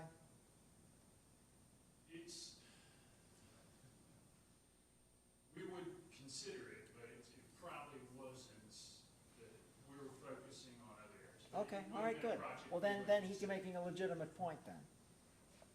So my point is, again, just based on my experience from watching what they're doing in the city of Cincinnati, Hamilton County MSD, is if you focus less on worrying about new development, they don't have any of that down there anyway, right? Everything's all built out. But more on these opportunistic opportunities that in a less expensive way reduce those rain events. Because remember, we started with the proposition that the system that's built, and Mr. Roush, correct me if I'm mistaken, is well more than adequate to deal with all the sanitary that's coming out of the homes and businesses. There's no problem at all with the system on a day-to-day basis. The problem is when it rains a lot. And if you take opportunistic opportunities like this, where you can divert tons of water out of the system, it more than handles this new capacity issue. So I bring that up in part because I know Mr. Roush said all of this, but it really is a lot to digest, and I think it's really important to understand that the entire problem that you've been talking about at 2 different meetings now can be mitigated and solved with that. Then we go to the rest of Mr. Roush's plan, which is to limit to 40 homes a year. Actually, that was new to us last night when we saw the slideshow. And I believe that is for Woodlands only, but my clients could, I think, live with that if we could go to 50. We think you're gonna lose development, we will lose sales. And the reason I say that, it sounds like it's just time, but I've been a developer, I've seen developers in action. I actually was a partner with Joe on the subdivision that was a part of Woodlands next to it with the larger homes called Todd's Fork is the name of the subdivision we did. And that put in the $500,700,000 homes with sewers very successfully. But in the development business, and I'm sure the guy from Ryan and the guy from Pruz will tell you this, you're racing against the clock. Because eventually you hit the next recession, right? And then home sales stop, and then you wait 3 or 5 years and you can start again. So that may make the difference, may not for my client, but if we could go to 50 on that, it would be generous and helpful, and I think a good compromise. And my client's willing to live with the additional $2,000 tap fee. So I think Mr. Broush, and really everybody in this process, has been wise in the administration of the public interest in trying to look at this on both sides. The developer this family has a ton invested, and they desire to complete this project, and it really will have done a great service for Warren County and the Village of Morrow.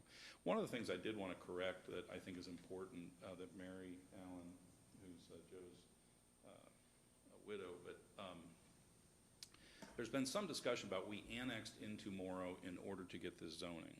The total project was 400 acres, and 425 acres. The reality is we only annexed 12.8 acres, which was the sewer facility along the roadway.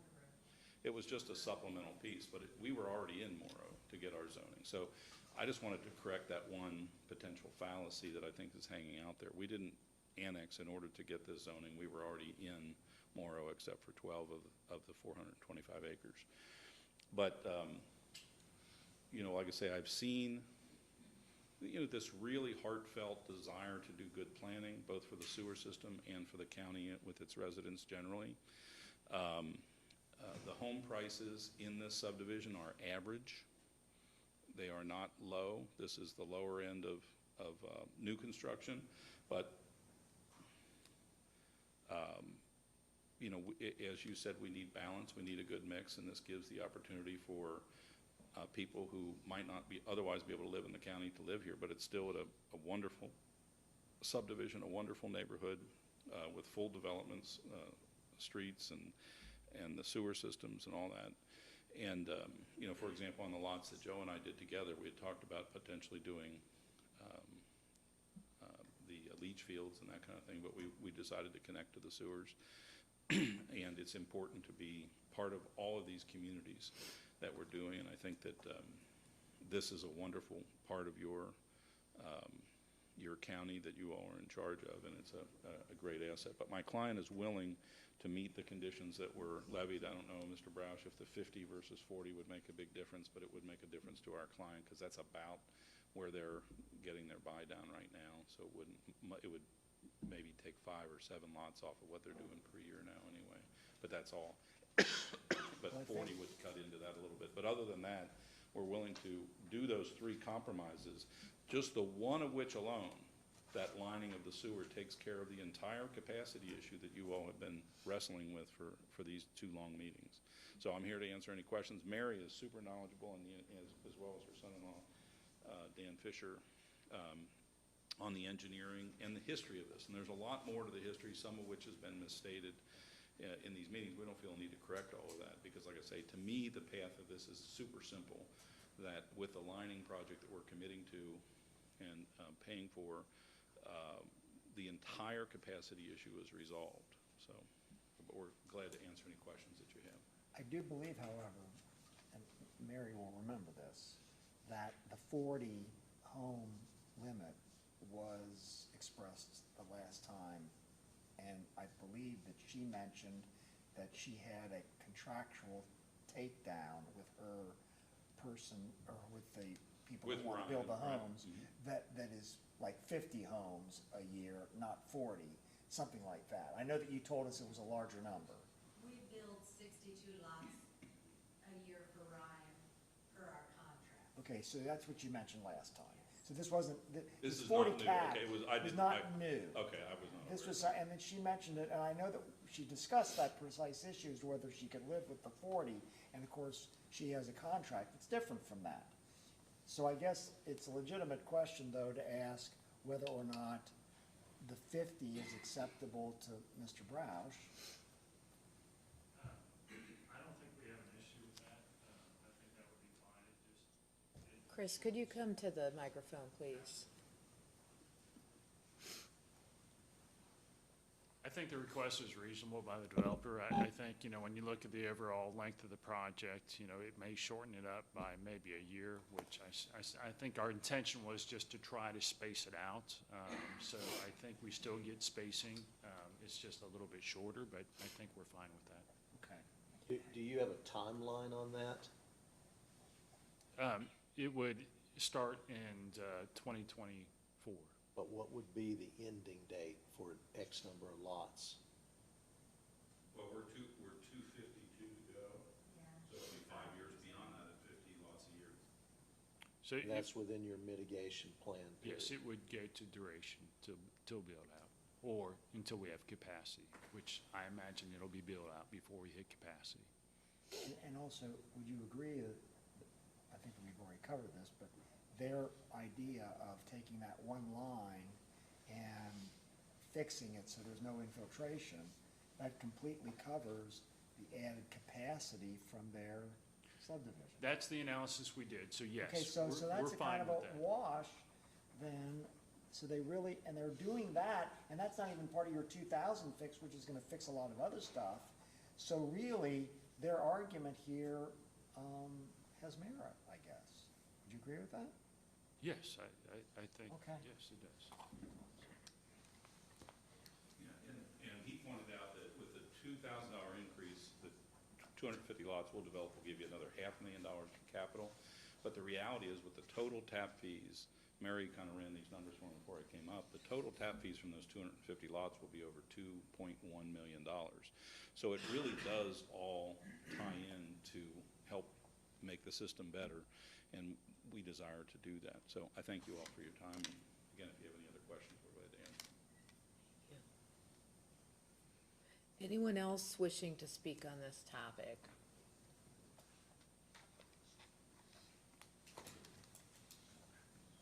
Was able to communicate with my office. So the highest tap fee we pay for sewer in the four-county area between Claremont, Hamilton, Warren, and Butler is Warren County at $67.80. That's the highest we pay in the four-county area. Just want to clarify that. Thank you. Thank you. Anyone else? Bruce, anything you'd like to add?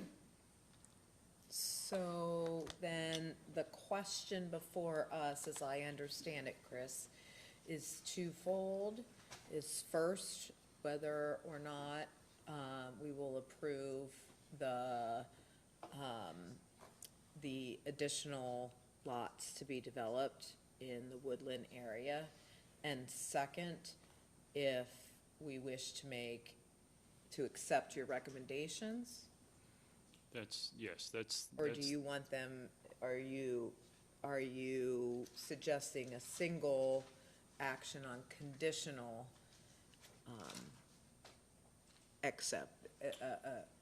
these conditions put forward in order to get the additional lots developed? You may want to break it into separate actions because we're asking for several different things. So, I think addressing the Woodlands and Morrow first would be appropriate. You've heard from the developer, they're at a standstill right now. They can't proceed forward, so they're desperately seeking, some kind of resolution to their issues. So you can certainly talk about that, discuss it, take actions.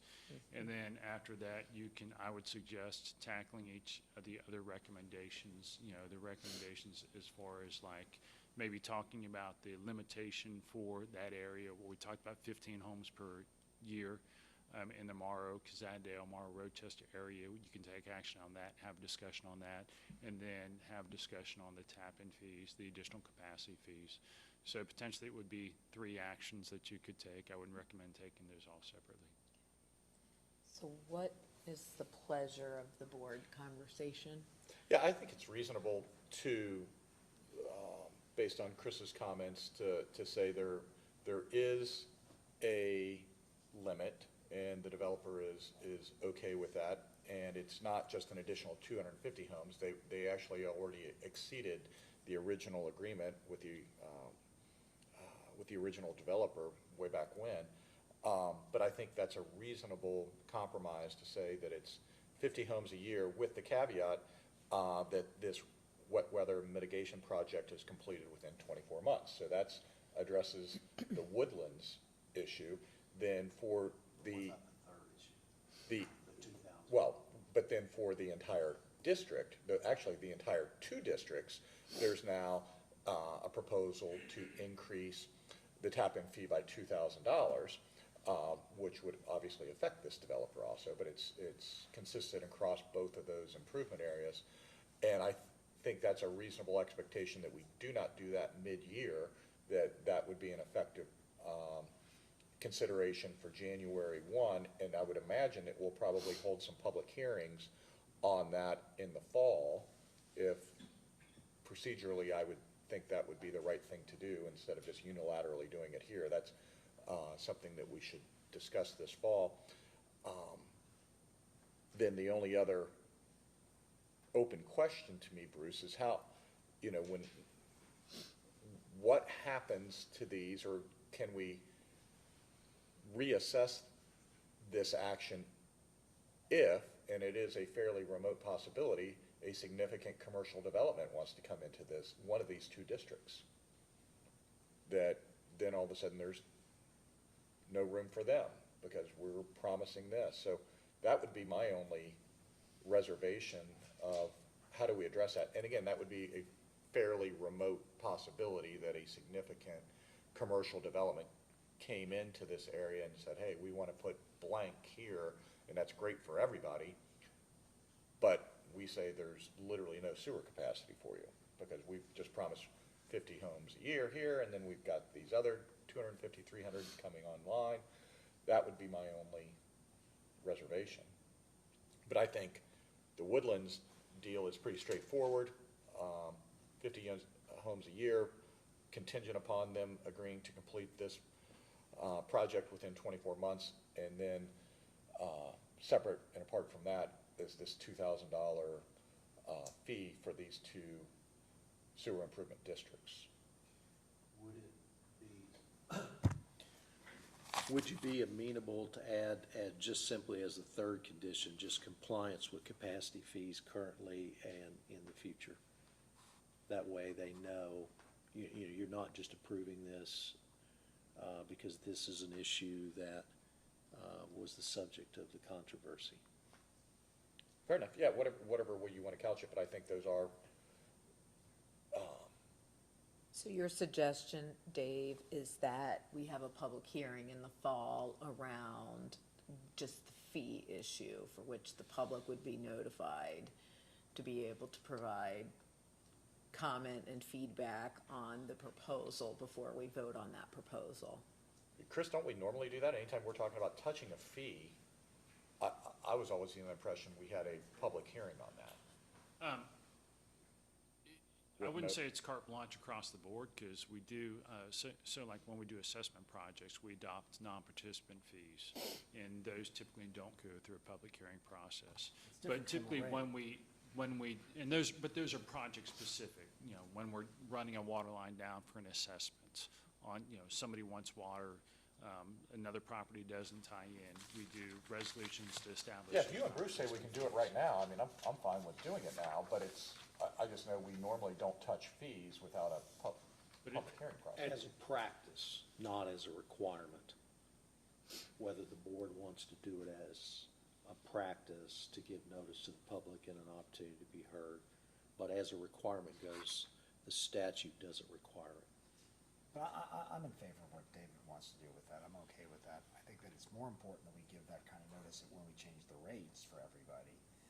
But fees can generally apply to anybody that's tapping in for new fees, and so I think it's appropriate to do. I think certainly if that's been our practice, I'm in favor of them continuing that practice. Yeah, we're putting the current parties on notice because they're here and they know about it. My only reservation is what about that unknown person that isn't party to this right now, but yet they happen to be in one of those two sewer improvement districts. And all of a sudden we just raised a fee to them without them having the opportunity to participate in the discussion. But at the same time, I think we go forward today with the other recommendations. Yeah, I'm fine with that. Okay, all right. Our intention is to come before the board with a rates, recommended rates, user rates for the next 3 years, because this is the last year of our user rate increase. So we would like to come before the board probably in the next 3 months.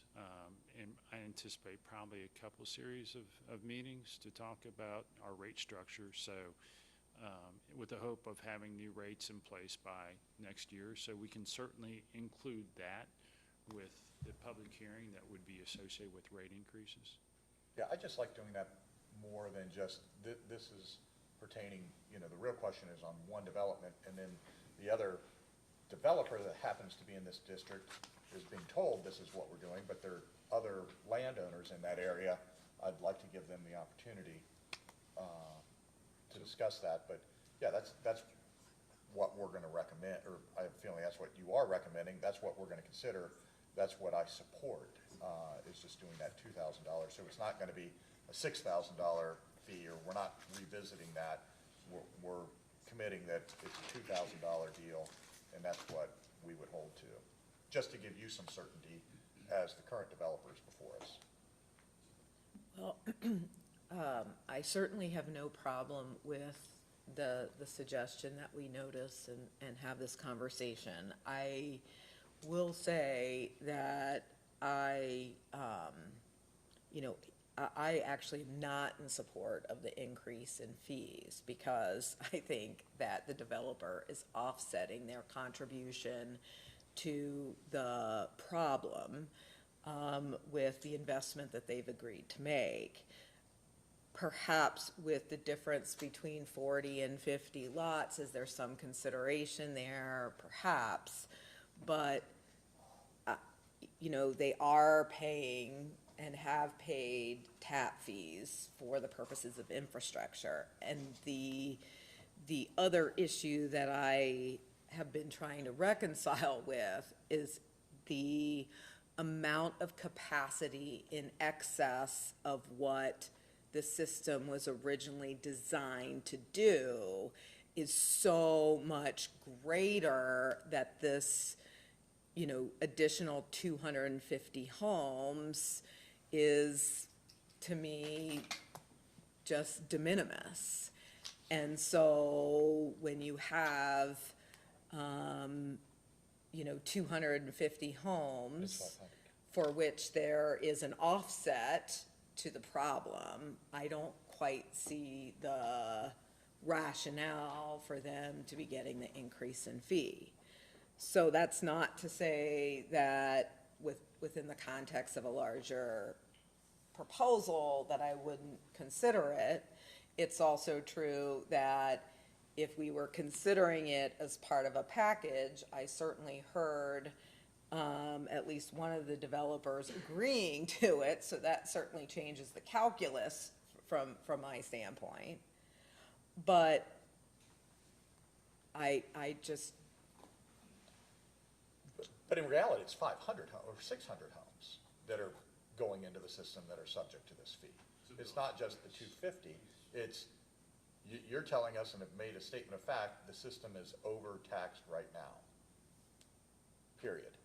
We have to do things, and you're projecting an initial $2 million. And the way the system has always worked is, yeah, they're gonna pay an extra couple $1 million in fees. Well, when the system was first built, they hadn't built it. The system paid for that improvement because the houses weren't there yet.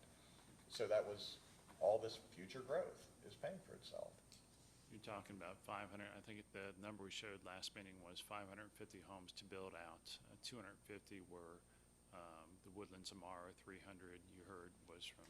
Correct, so that's what's gonna be subject to this $2,000 fee, and we've got at least $2 million worth of improvements above and beyond what you're talking about with the $160,000, which I appreciate the developer recognizing, yeah, this is a serious problem. This line literally flows under, when the river floods, the river's on top of it. That is clearly a problem. And our flow is what potentially could go directly into the river. So I appreciate them doing that. The mitigation project would be paid by the developer. Correct. And then the tap-in fees, the So, but capacity you're fees saying would be there is paid by the above and beyond developers. that for the system, it's not just this, correct? Yeah, so, yes, the difference is that like I say, the mitigation would be paid by the developer and the capacity fees are paid by the builder. So there's the different, there are different sources of revenue, different entities paying them. But Chris, the important point is you're saying in the red circled area, there needs to be a couple of $1 million $2 million. spent. That's, and we're not, I mean, I appreciate council's position of, hey, this is gonna fix the problem. Well, it fixes that flow problem directly underneath the river, but you're saying that's not the entire problem with the system. And the system is at capacity now. It's already beyond capacity, and there's a clear argument that an additional almost 600 homes is gonna do nothing but make this worse. And so now the system, the system have to spend $2 million on this. And so we're saying, hey, let's recoup less than half of that through this fee that one developer was fairly neutral on, as long as we kick it down the road to where then the future home buyers buy it, and the other developer is saying, yeah, okay, as long as we can do 50 homes a year. So I don't have a problem with it. In the argument by, I think Mr. Finney gave was, or the additional information he said is that, we do collect tap-in fees from these homes, and we do. There's connection fees, the other fees that we collect. You saw the list of capital projects we have. There's a large number of improvements out there that those fees are going to. It's the treatment plant improvements that we're buying. It's, directly downstream of these developments. All this flow goes to our Bear Run and Phosphorus lift stations. And we talked about how that's a project we currently have under design and is heading into construction. That's a tune of probably looking at $7 to $9 million. Yeah, listen, I totally agree with you that we ought to collect fees in order to be able to maintain and support the system. I have no problem with that. I just thought I heard you say that the system was built to serve 15,000, correct? 1,500. I'm sorry, 1,500, and now without the additional 250, it's serving how many?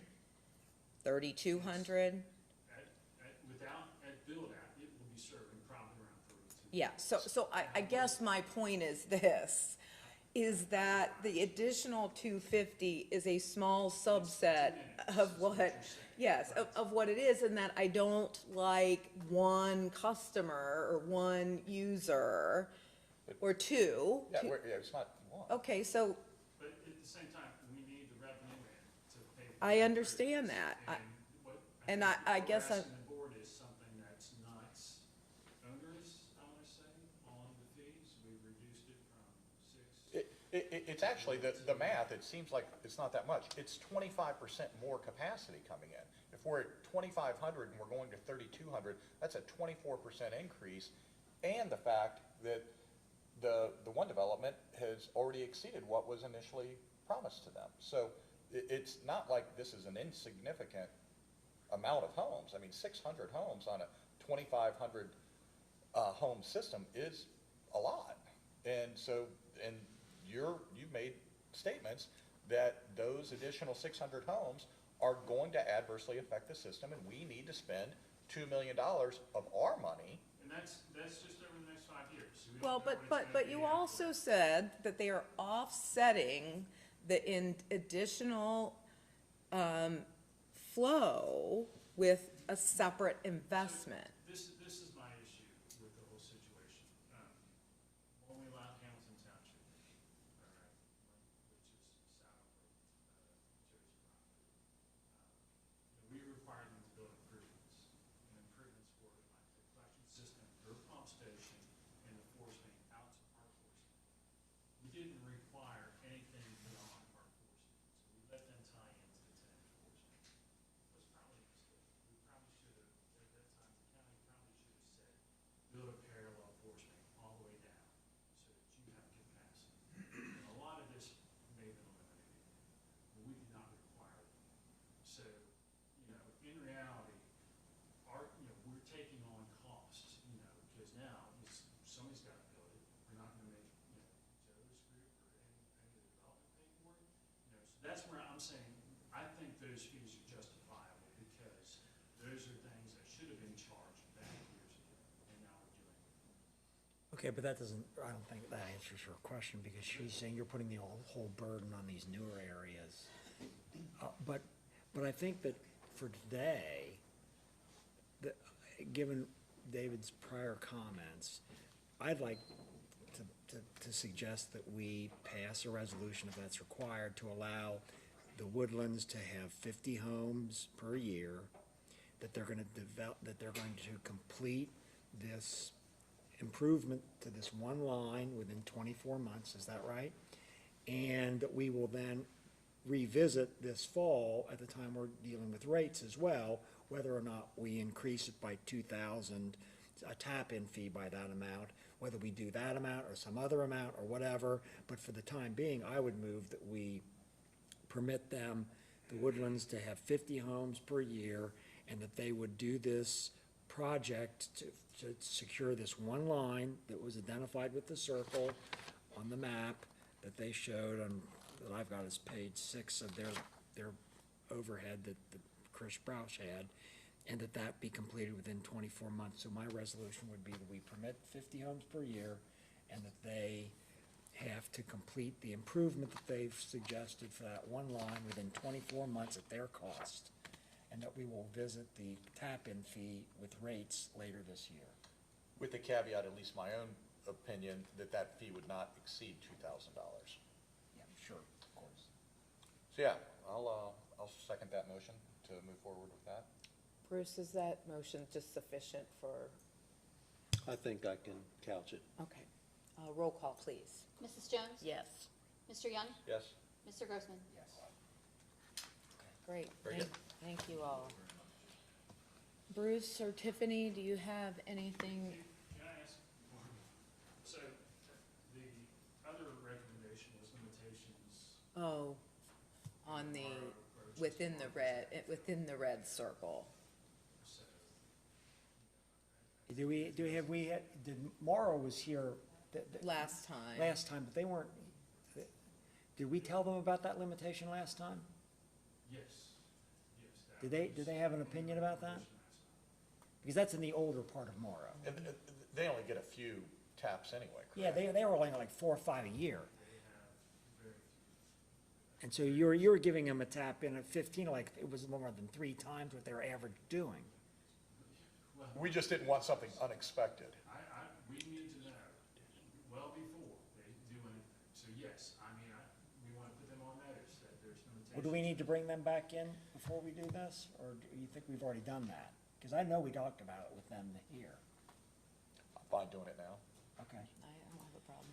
I'll make a motion to limit the tap-ins in the East Morrow, Rochester area as defined. Is that how I'm defining it? Morrow, Rochester, Morrow, Kazan. So that, Morrow, Rochester. given the fact that you gave us that nice On little map. exhibit, with yeah, the- exhibit, in the exhibit today, map number 2, or exhibit number 2, in the East Morrow, Rochester area.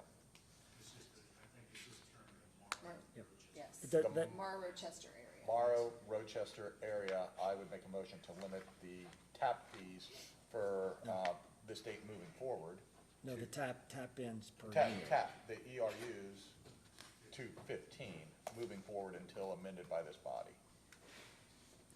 Second. Roll call, please. Mrs. Jones? Yes. Mr. Grossman? Yes. Mr. Young? Yes. Have everything that you need, Chris? Yes, and then we will come back and revisit it. Great. Terrific. Thank you. Now, Bruce or Tiffany or Tina, anything to add? Yes. Okay. Oh, yeah, we do have an issue to We talk do about. have an issue to raise.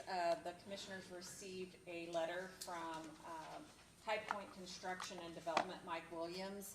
He requested that the county commissioners reimburse him $36,000 roughly for fees associated with his development Country Creek as it related to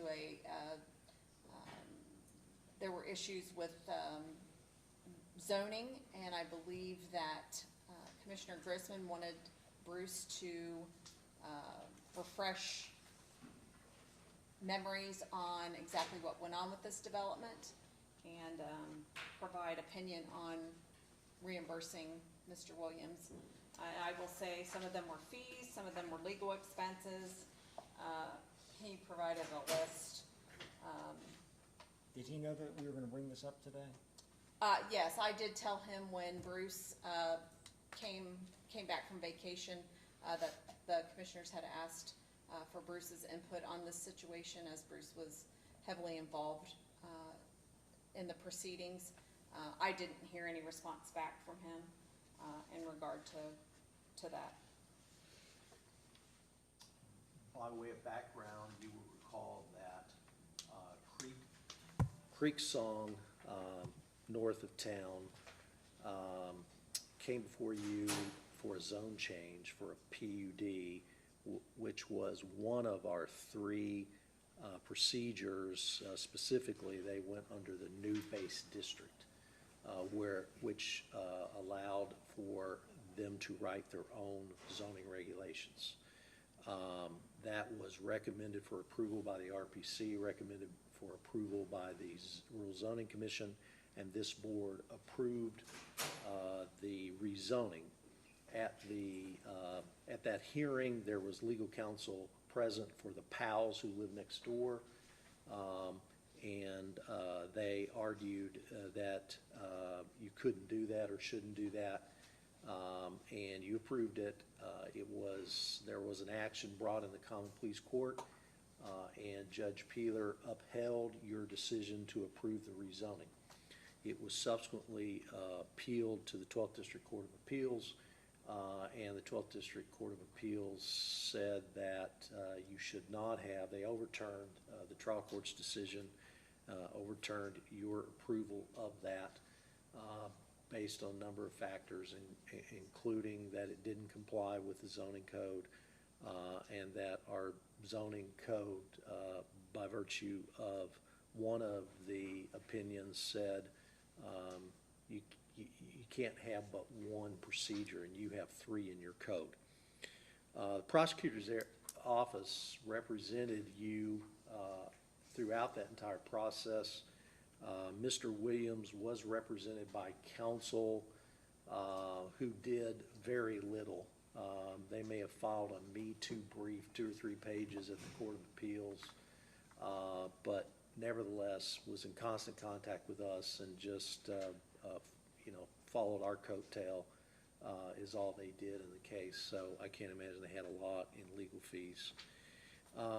After that transpired, staff and I worked together to propose some state legislative amendment to our zoning. That was presented, I think, to some of our representatives, and it never went anywhere, or to date it hasn't gone anywhere. During the meantime, in 2021, Mr. Williams came back through the process again, and he sought to change the zoning from the PUD new base district to what's called an R1B zoning district. And that's not a PUD, it's just a straight district, and it allows 1 unit per acre. Thus, it would need public sanitary sewer to accomplish that. At all phases, Planning Commission, Zoning Commission, because I was president of the Zoning Commission, specifically asked the question, and before this board, Mr. Williams was asked, where are you going to get your sewer? City. And he had a very elusive answer often. In fact, I have an email where he said it, where he said he really didn't want to discuss that publicly, but his engineer did in emails tell the Planning Commission, and I guess it was shared with this board as well, perhaps during that process, that he was going to get it from Lebanon. It's reflected in the minutes, Yeah, from that that's- meeting date where he stated that. That's what I That's correct. recall, was that he said the city of Lebanon. So he's going to get his sewer from the city of Lebanon, and I don't know what happened with that. And we weren't really given a great amount of detail, if any, but apparently that never materialized. The only other additional discussion that took place had to do with him months later trying to get access with the through the Warren County Career Career Center system that this board had approved many, many years ago as a kind of a one-off where the Career Center could have central sanitary sewer that the county owned, and a line went to the city limits and connected to the city's sewer line and went all the way to their treatment plant. And he, in fact, Mr. Williams, had entered into an agreement with the Career Center. And when that agreement eventually was presented to Mr. Broush and I, Mr. Broush asked for an opinion, and I issued an opinion, and I shared that opinion with Commissioner Grossman, that agreement had no validity because the Career Center didn't own the system. Warren County actually owns that system. So that's the background. As far as the letter, I really don't understand the letter other than he's asserting that he had some cost to do business and he wants you to reimburse him some of those costs. I don't find any cognizable claim in that letter. The only thing that could conceivably be asserted as a legal argument, he makes the statement, my company has been unfairly and negatively affected while other similar PUDs have moved forward unaffected. I guess you can make an equal protection argument out of that, but all he's talking about is any other new base district PUDs that were approved under our zoning code. No one ever challenged them. Right. For example, Otterbein, no one ever challenged us. His was the first to be challenged, so they weren't treated different. In fact, if anybody was treated differently, frankly, it was Mr. Williams. We bent over backwards to help him. When he came back through on the R1B rezoning, planning allowed him to simultaneously run the planning process before the zoning process was even completed. It was allowed to be run simultaneously. That's unheard of.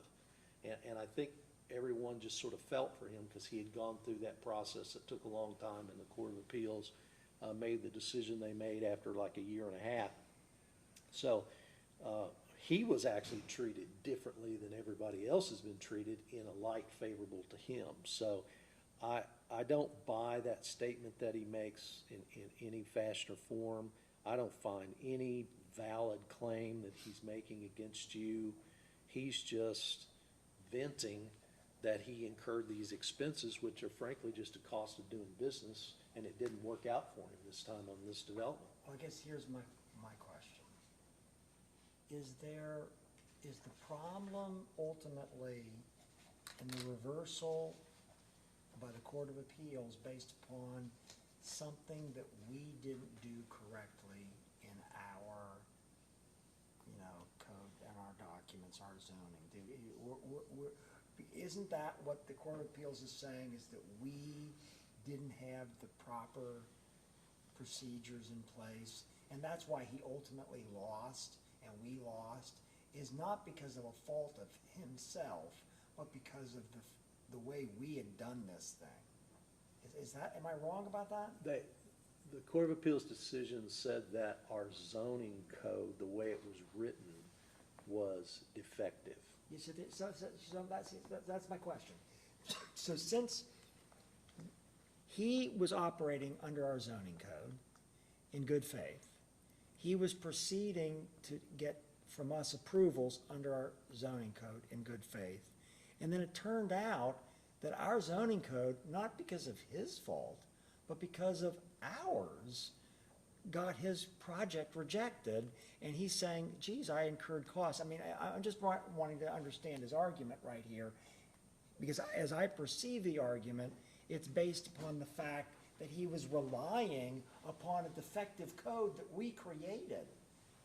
But he had another remedy which he pursued, and he was granted as well, and he could have done that from the beginning. He chose not to. Then he came back once the court said your code provision is defective. he pursued it, he was granted that relief, and it's his own fault that he wasn't able to develop the community because he represented, and I guess he thought he was gonna get sewer from the city of Lebanon. So he still has that zoning. If he can get sewer, he could develop it, but Is his cost, though, that he's asking us to reimburse him for the first project that we lost on appeal, is that what he's asking for? He actually asked for fees from both, in the amount of $8,400. He asked for closing costs, on the property. He asked for professional fees, for zoning from the original. He asked for legal expenses for, roughly $12,000, and then he asked for an easement from, the farm next door in the amount of $10,000. So I mean, would it be from the first? Some Is of he those were, asking for expenditures from the first? some of them are from the first. What's Some from the of- first? What's that? Roughly, let me see, he's got it here, I'm gonna say from the first, the fees were roughly maybe $5,000. and what's that for? There are zoning permit fees, regional planning permit fees, PUD stage 2, preliminary plan revision. He's asking for the lot split, fees from 2022, so that would have been after, that would have been the second one. But the first one was the one that we lost on appeal, right? Correct. The first correct, one the we PUD. lost on appeal, yes. So it's, I'm But- saying that seems to me to be a perhaps, you know, government is not legally required to do this. I mean, you know, we make mistakes and we're immune to this kind of thing, aren't we, Bruce? We have immunity, qualified immunity for certain things, yes. We have qualified immunity for having a zoning code that was, Was it really our zoning code is deficient, or our interpretation of the code relative to this particular development was incorrect, which is what we were thinking all along, that you can't do this. The neighbor was saying, you can't do this. In our desire to try to get it done, because we believed in what he was doing and we believed in the developer, we stretched and tried to accommodate him in this, and then essentially plug, you know, square thing in a round hole or whatever, and they came back and said no. Yes and no. Yes, the interpretation was, for example, meeting minimum number, a percentage of open space. Our interpretation, the court said, was incorrect. But then you also had the concurring opinion says you can't even do this anyway. Now, the concurring opinion's not binding. I mean, any decision that we make is subject to some sort of legal action. I mean, people can disagree with our interpretation. It happens all the time. Some choose to seek a remedy through the court system. I've never heard of an instance. Is there some other instance where we received an unfavorable ruling from the court for which we then reimbursed some set of costs associated with doing business?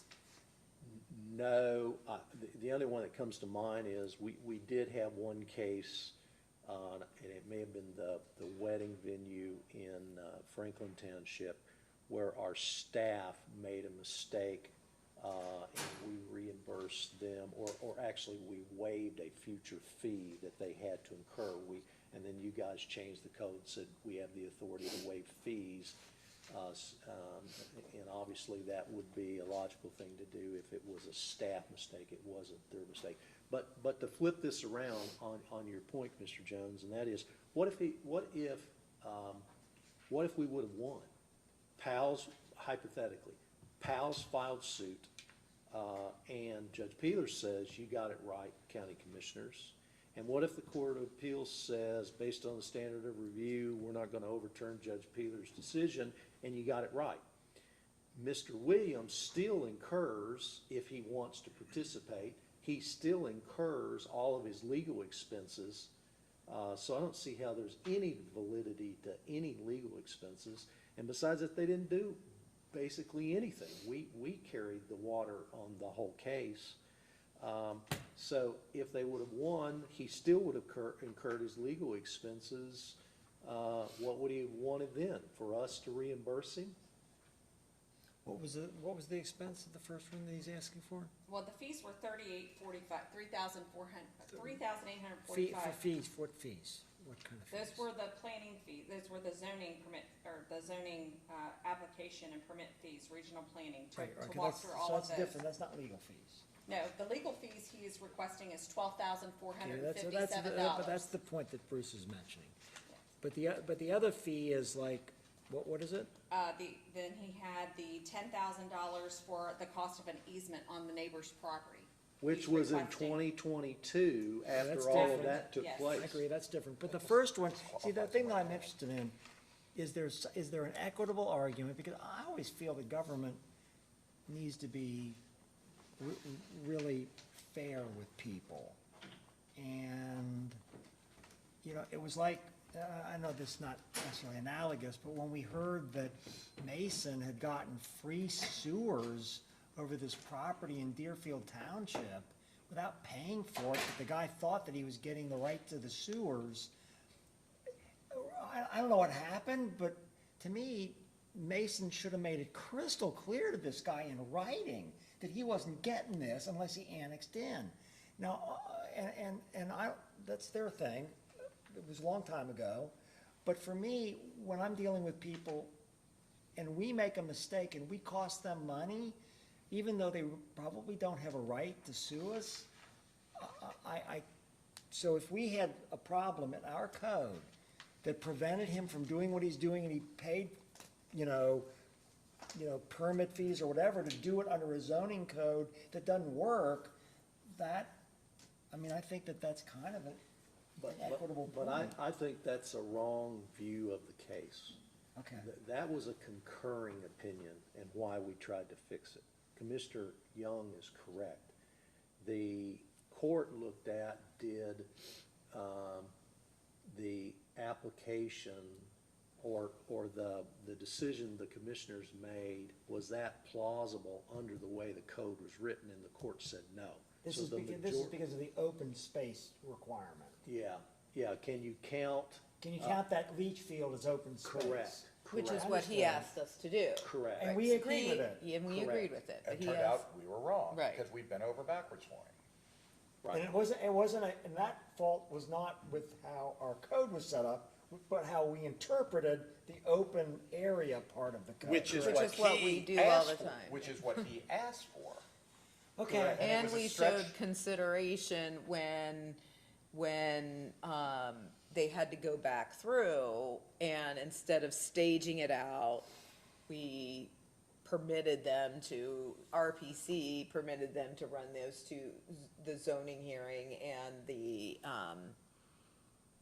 Subdivision. the subdivision. But would this be the case that once our interpretation of this being the open area requirement could not be satisfied with the leach field, that he had to then flip to do sewers, and he apparently couldn't get it from Lebanon for whatever reason, which we don't know.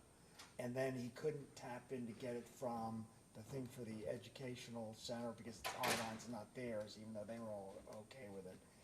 And then, but was there a way to solve and to do his original leach field program by us giving him some sort of waiver or changing the zoning somehow? Could we have done that? No. Okay, then I think that we're probably not there's no equitable argument either then. I thought he was coming in, not to rehash the whole thing, but I thought he was saying he had a plan for sewers and all that. He that- did, did. the second Yeah. go around. Yeah. But the interesting thing was he still left in the leach field, as Commissioner Grossman called it, as another option. Yeah, I don't remember everything about it, but I remember telling the neighbors, be careful what you wish for, because you might win this and lose the battle. Because you don't, I remember specifically saying that, but I also remember telling the developer that you don't have what you think you have here. That you don't have sewers, you don't have this, you're not tying, there's no sewers here, period. That's why he went and got an easement, that was for the sewer, and that was all after the fact. That's correct. Well, right, so the problem, and we don't have anything to do with that necessarily unless we could let him tap into our sewer line. And I don't even remember how we dealt with that. I remember Chris Broush coming in and talking to him about it, and whether there was capacity or not, or what this and that, whatever. Then it was whether or not that was gonna limit the educational center from expanding and all that. I remember all that discussion. And ultimately, it didn't work because we wouldn't permit him to tap in, and we had the right, I don't even know how that happened. But at the end of the day, is he claiming that we caused the fact that he couldn't get sewers because we wouldn't let him tap into our line? Is that what happened at the end? He sort of alludes to that in the letter, but that's really not what happened. He could come and ask you, and I think Chris would be happy to get rid of the Warren County Career Center system and give it to the city of Lebanon or whomever. I mean, he could, and I said that earlier, he could come back and ask for that and try to make this work. That would be up to you. Because David's point with the thing was, hey, his level of density is lower than he could come in if he has sewers. Correct. And he was saying, so you're getting a better program here, period, with a lower density, better housing, and that, I think that was David's point. But he comes in here with sewers, yeah, this could go way more than this. That's exactly what it was. Okay. You know, But again, just having the septic system, he could have done this in a traditional manner and there would be houses there now. But he didn't do that. He tried to get us to interpret our zoning in a different way with the open space being the leach field and all that, which we did for him. Is he doing something with this property? Is he To developing get it? more lots. To get more lots. but is So he- he No. could have just He accepted. said it's permanently on hold because of the sewer issue. So he's still trying to figure out the sewer question. No, I think, I don't know if it's in this letter or an email. I think maybe it was an email response to Tiffany. 'Cause she sent him an email that reminded him about him coming in and getting the R1B. And he alludes to me giving an opinion saying that the county's the one who owns the system. Well, my review was he has this agreement with the Career Center, and I'm just saying that has no validity. And we told City of Lebanon that, and we told him that as well. But I do believe that in 2022, March of 2022, we did issue him a letter that said there was no sewer available. Chris? I believe, Chris, isn't that correct? I'm looking at it. We issued him a letter, Here's the letter if you in wanna. regards to capacity. Chris, if he came in today and he wanted to tap into our sewer line, which is right across the street from his development, we would say no to that? Yeah, we issued him a letter back in 2022, March 9th, 2022. Saying And there what? was a number of conditions that would have to be met for him to tie in. So there is a sewer line, an 8-4-inch sanitary sewer force main that runs down State Route 48. We put that in years ago, probably 16 years ago, But why wouldn't we let him tap into that? because there's wet weather conditions. I'm same thing as Mark, wet weather conditions. The Career Center has so much flow coming off of their facility during wet weather that those pumps run. So how would you correct that problem? Is it overcapacity right now in wet weather? During wet weather, it is, yes. So what are we doing about that? Excuse So me. right now, we have an equalization basin at the Career Center. So we hold the flow at the Career Center and pump it over a long period of time. And that's how we solve our problem. Well, if he tapped into our system, you have capacity under normal conditions, but you don't have capacity with wet weather but you've solved that problem with retaining it at the us, career center. we're holding the water and pumping it over. Well, but my question's different. If we allowed him to tap in, do we have capacity for that under normal conditions? Excuse me. Very normal conditions. Okay, and then, Probably so, I'd have to look at it. okay, so he's blaming us now. We didn't have to give him rights to that sewer line, right? No, Correct. It's your He didn't even discretion. ask us. He's, Oh, no, he did. I He did. heard him tell us.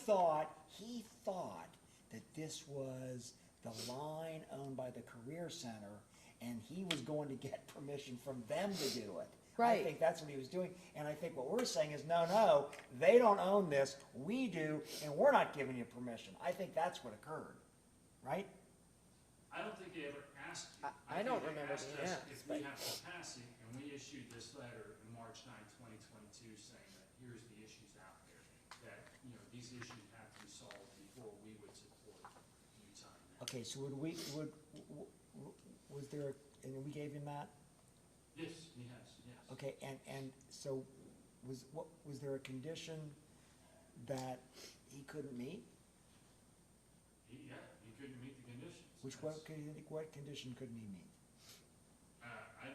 You'd have to ask him, but it was, in general, he reviewed this letter, was not happy, he said, I can't do this. I mean, that's the response back, is that, he was not happy with it. Yeah, I don't. Again, just philosophically, I just don't think it's our responsibility to bend over backwards to allow a developer to tie into every sewer line. If it's not there and the capacity's not there, that's not our problem He to solve. purchased the property with a different concept, and he got zoning with a different. Yeah. Yeah, I mean, that to me is the distinct difference, is that it's unlike this previous issue where the zoning was in place, and, this is a completely different concept. I would view this differently. That's the issue I have, is he bought the property with the concept that he was gonna do an on-site system, and I think he was warned then that that's challenging, that's very difficult. And he proceeded down that path, and when he ran into problems, then he was looking for other solutions, so he's looking into, we're trying to help him out, figure out a way to get to the gravity sewer down there at City 11. We looked at a bunch of different options, trying to help him out. But when he wanted to tie into this, we're like, we have problems out here, it's not, this is not a good idea. And do we know why the city of Lebanon didn't grant him sewer, or did he just not ask the city of Lebanon? I'm sure he did. I think he had to obtain easements to get to the gravity sewer, he had to obtain easements from the property to the south, which is the source property. Oh, and so he And he can't get couldn't an get. easement, right? Yeah, and we threw a couple other concepts out there too, and I guess none of the concepts, grew legs. Okay, well, for the time being, we're not gonna respond favorably to his request. So the direction is you want Tiffany to respond or me to respond to him and just say, we decline to, Yeah, I think you should, Reimburse we you. decline at this time to give him any portion of what he's requesting, but, I mean, if he's got a better argument, I'm willing to listen to it. I thought there might have been a better argument for portion of it, but you guys have dissuaded me. I will allow Bruce, I'll defer to Bruce. I think we should probably write this one. Yes. This is teed up for some sort of claim again. Yes. Anything else? Is there a motion to adjourn? So moved. Yes. And yes. Ooh, I'm having a sneezing fit.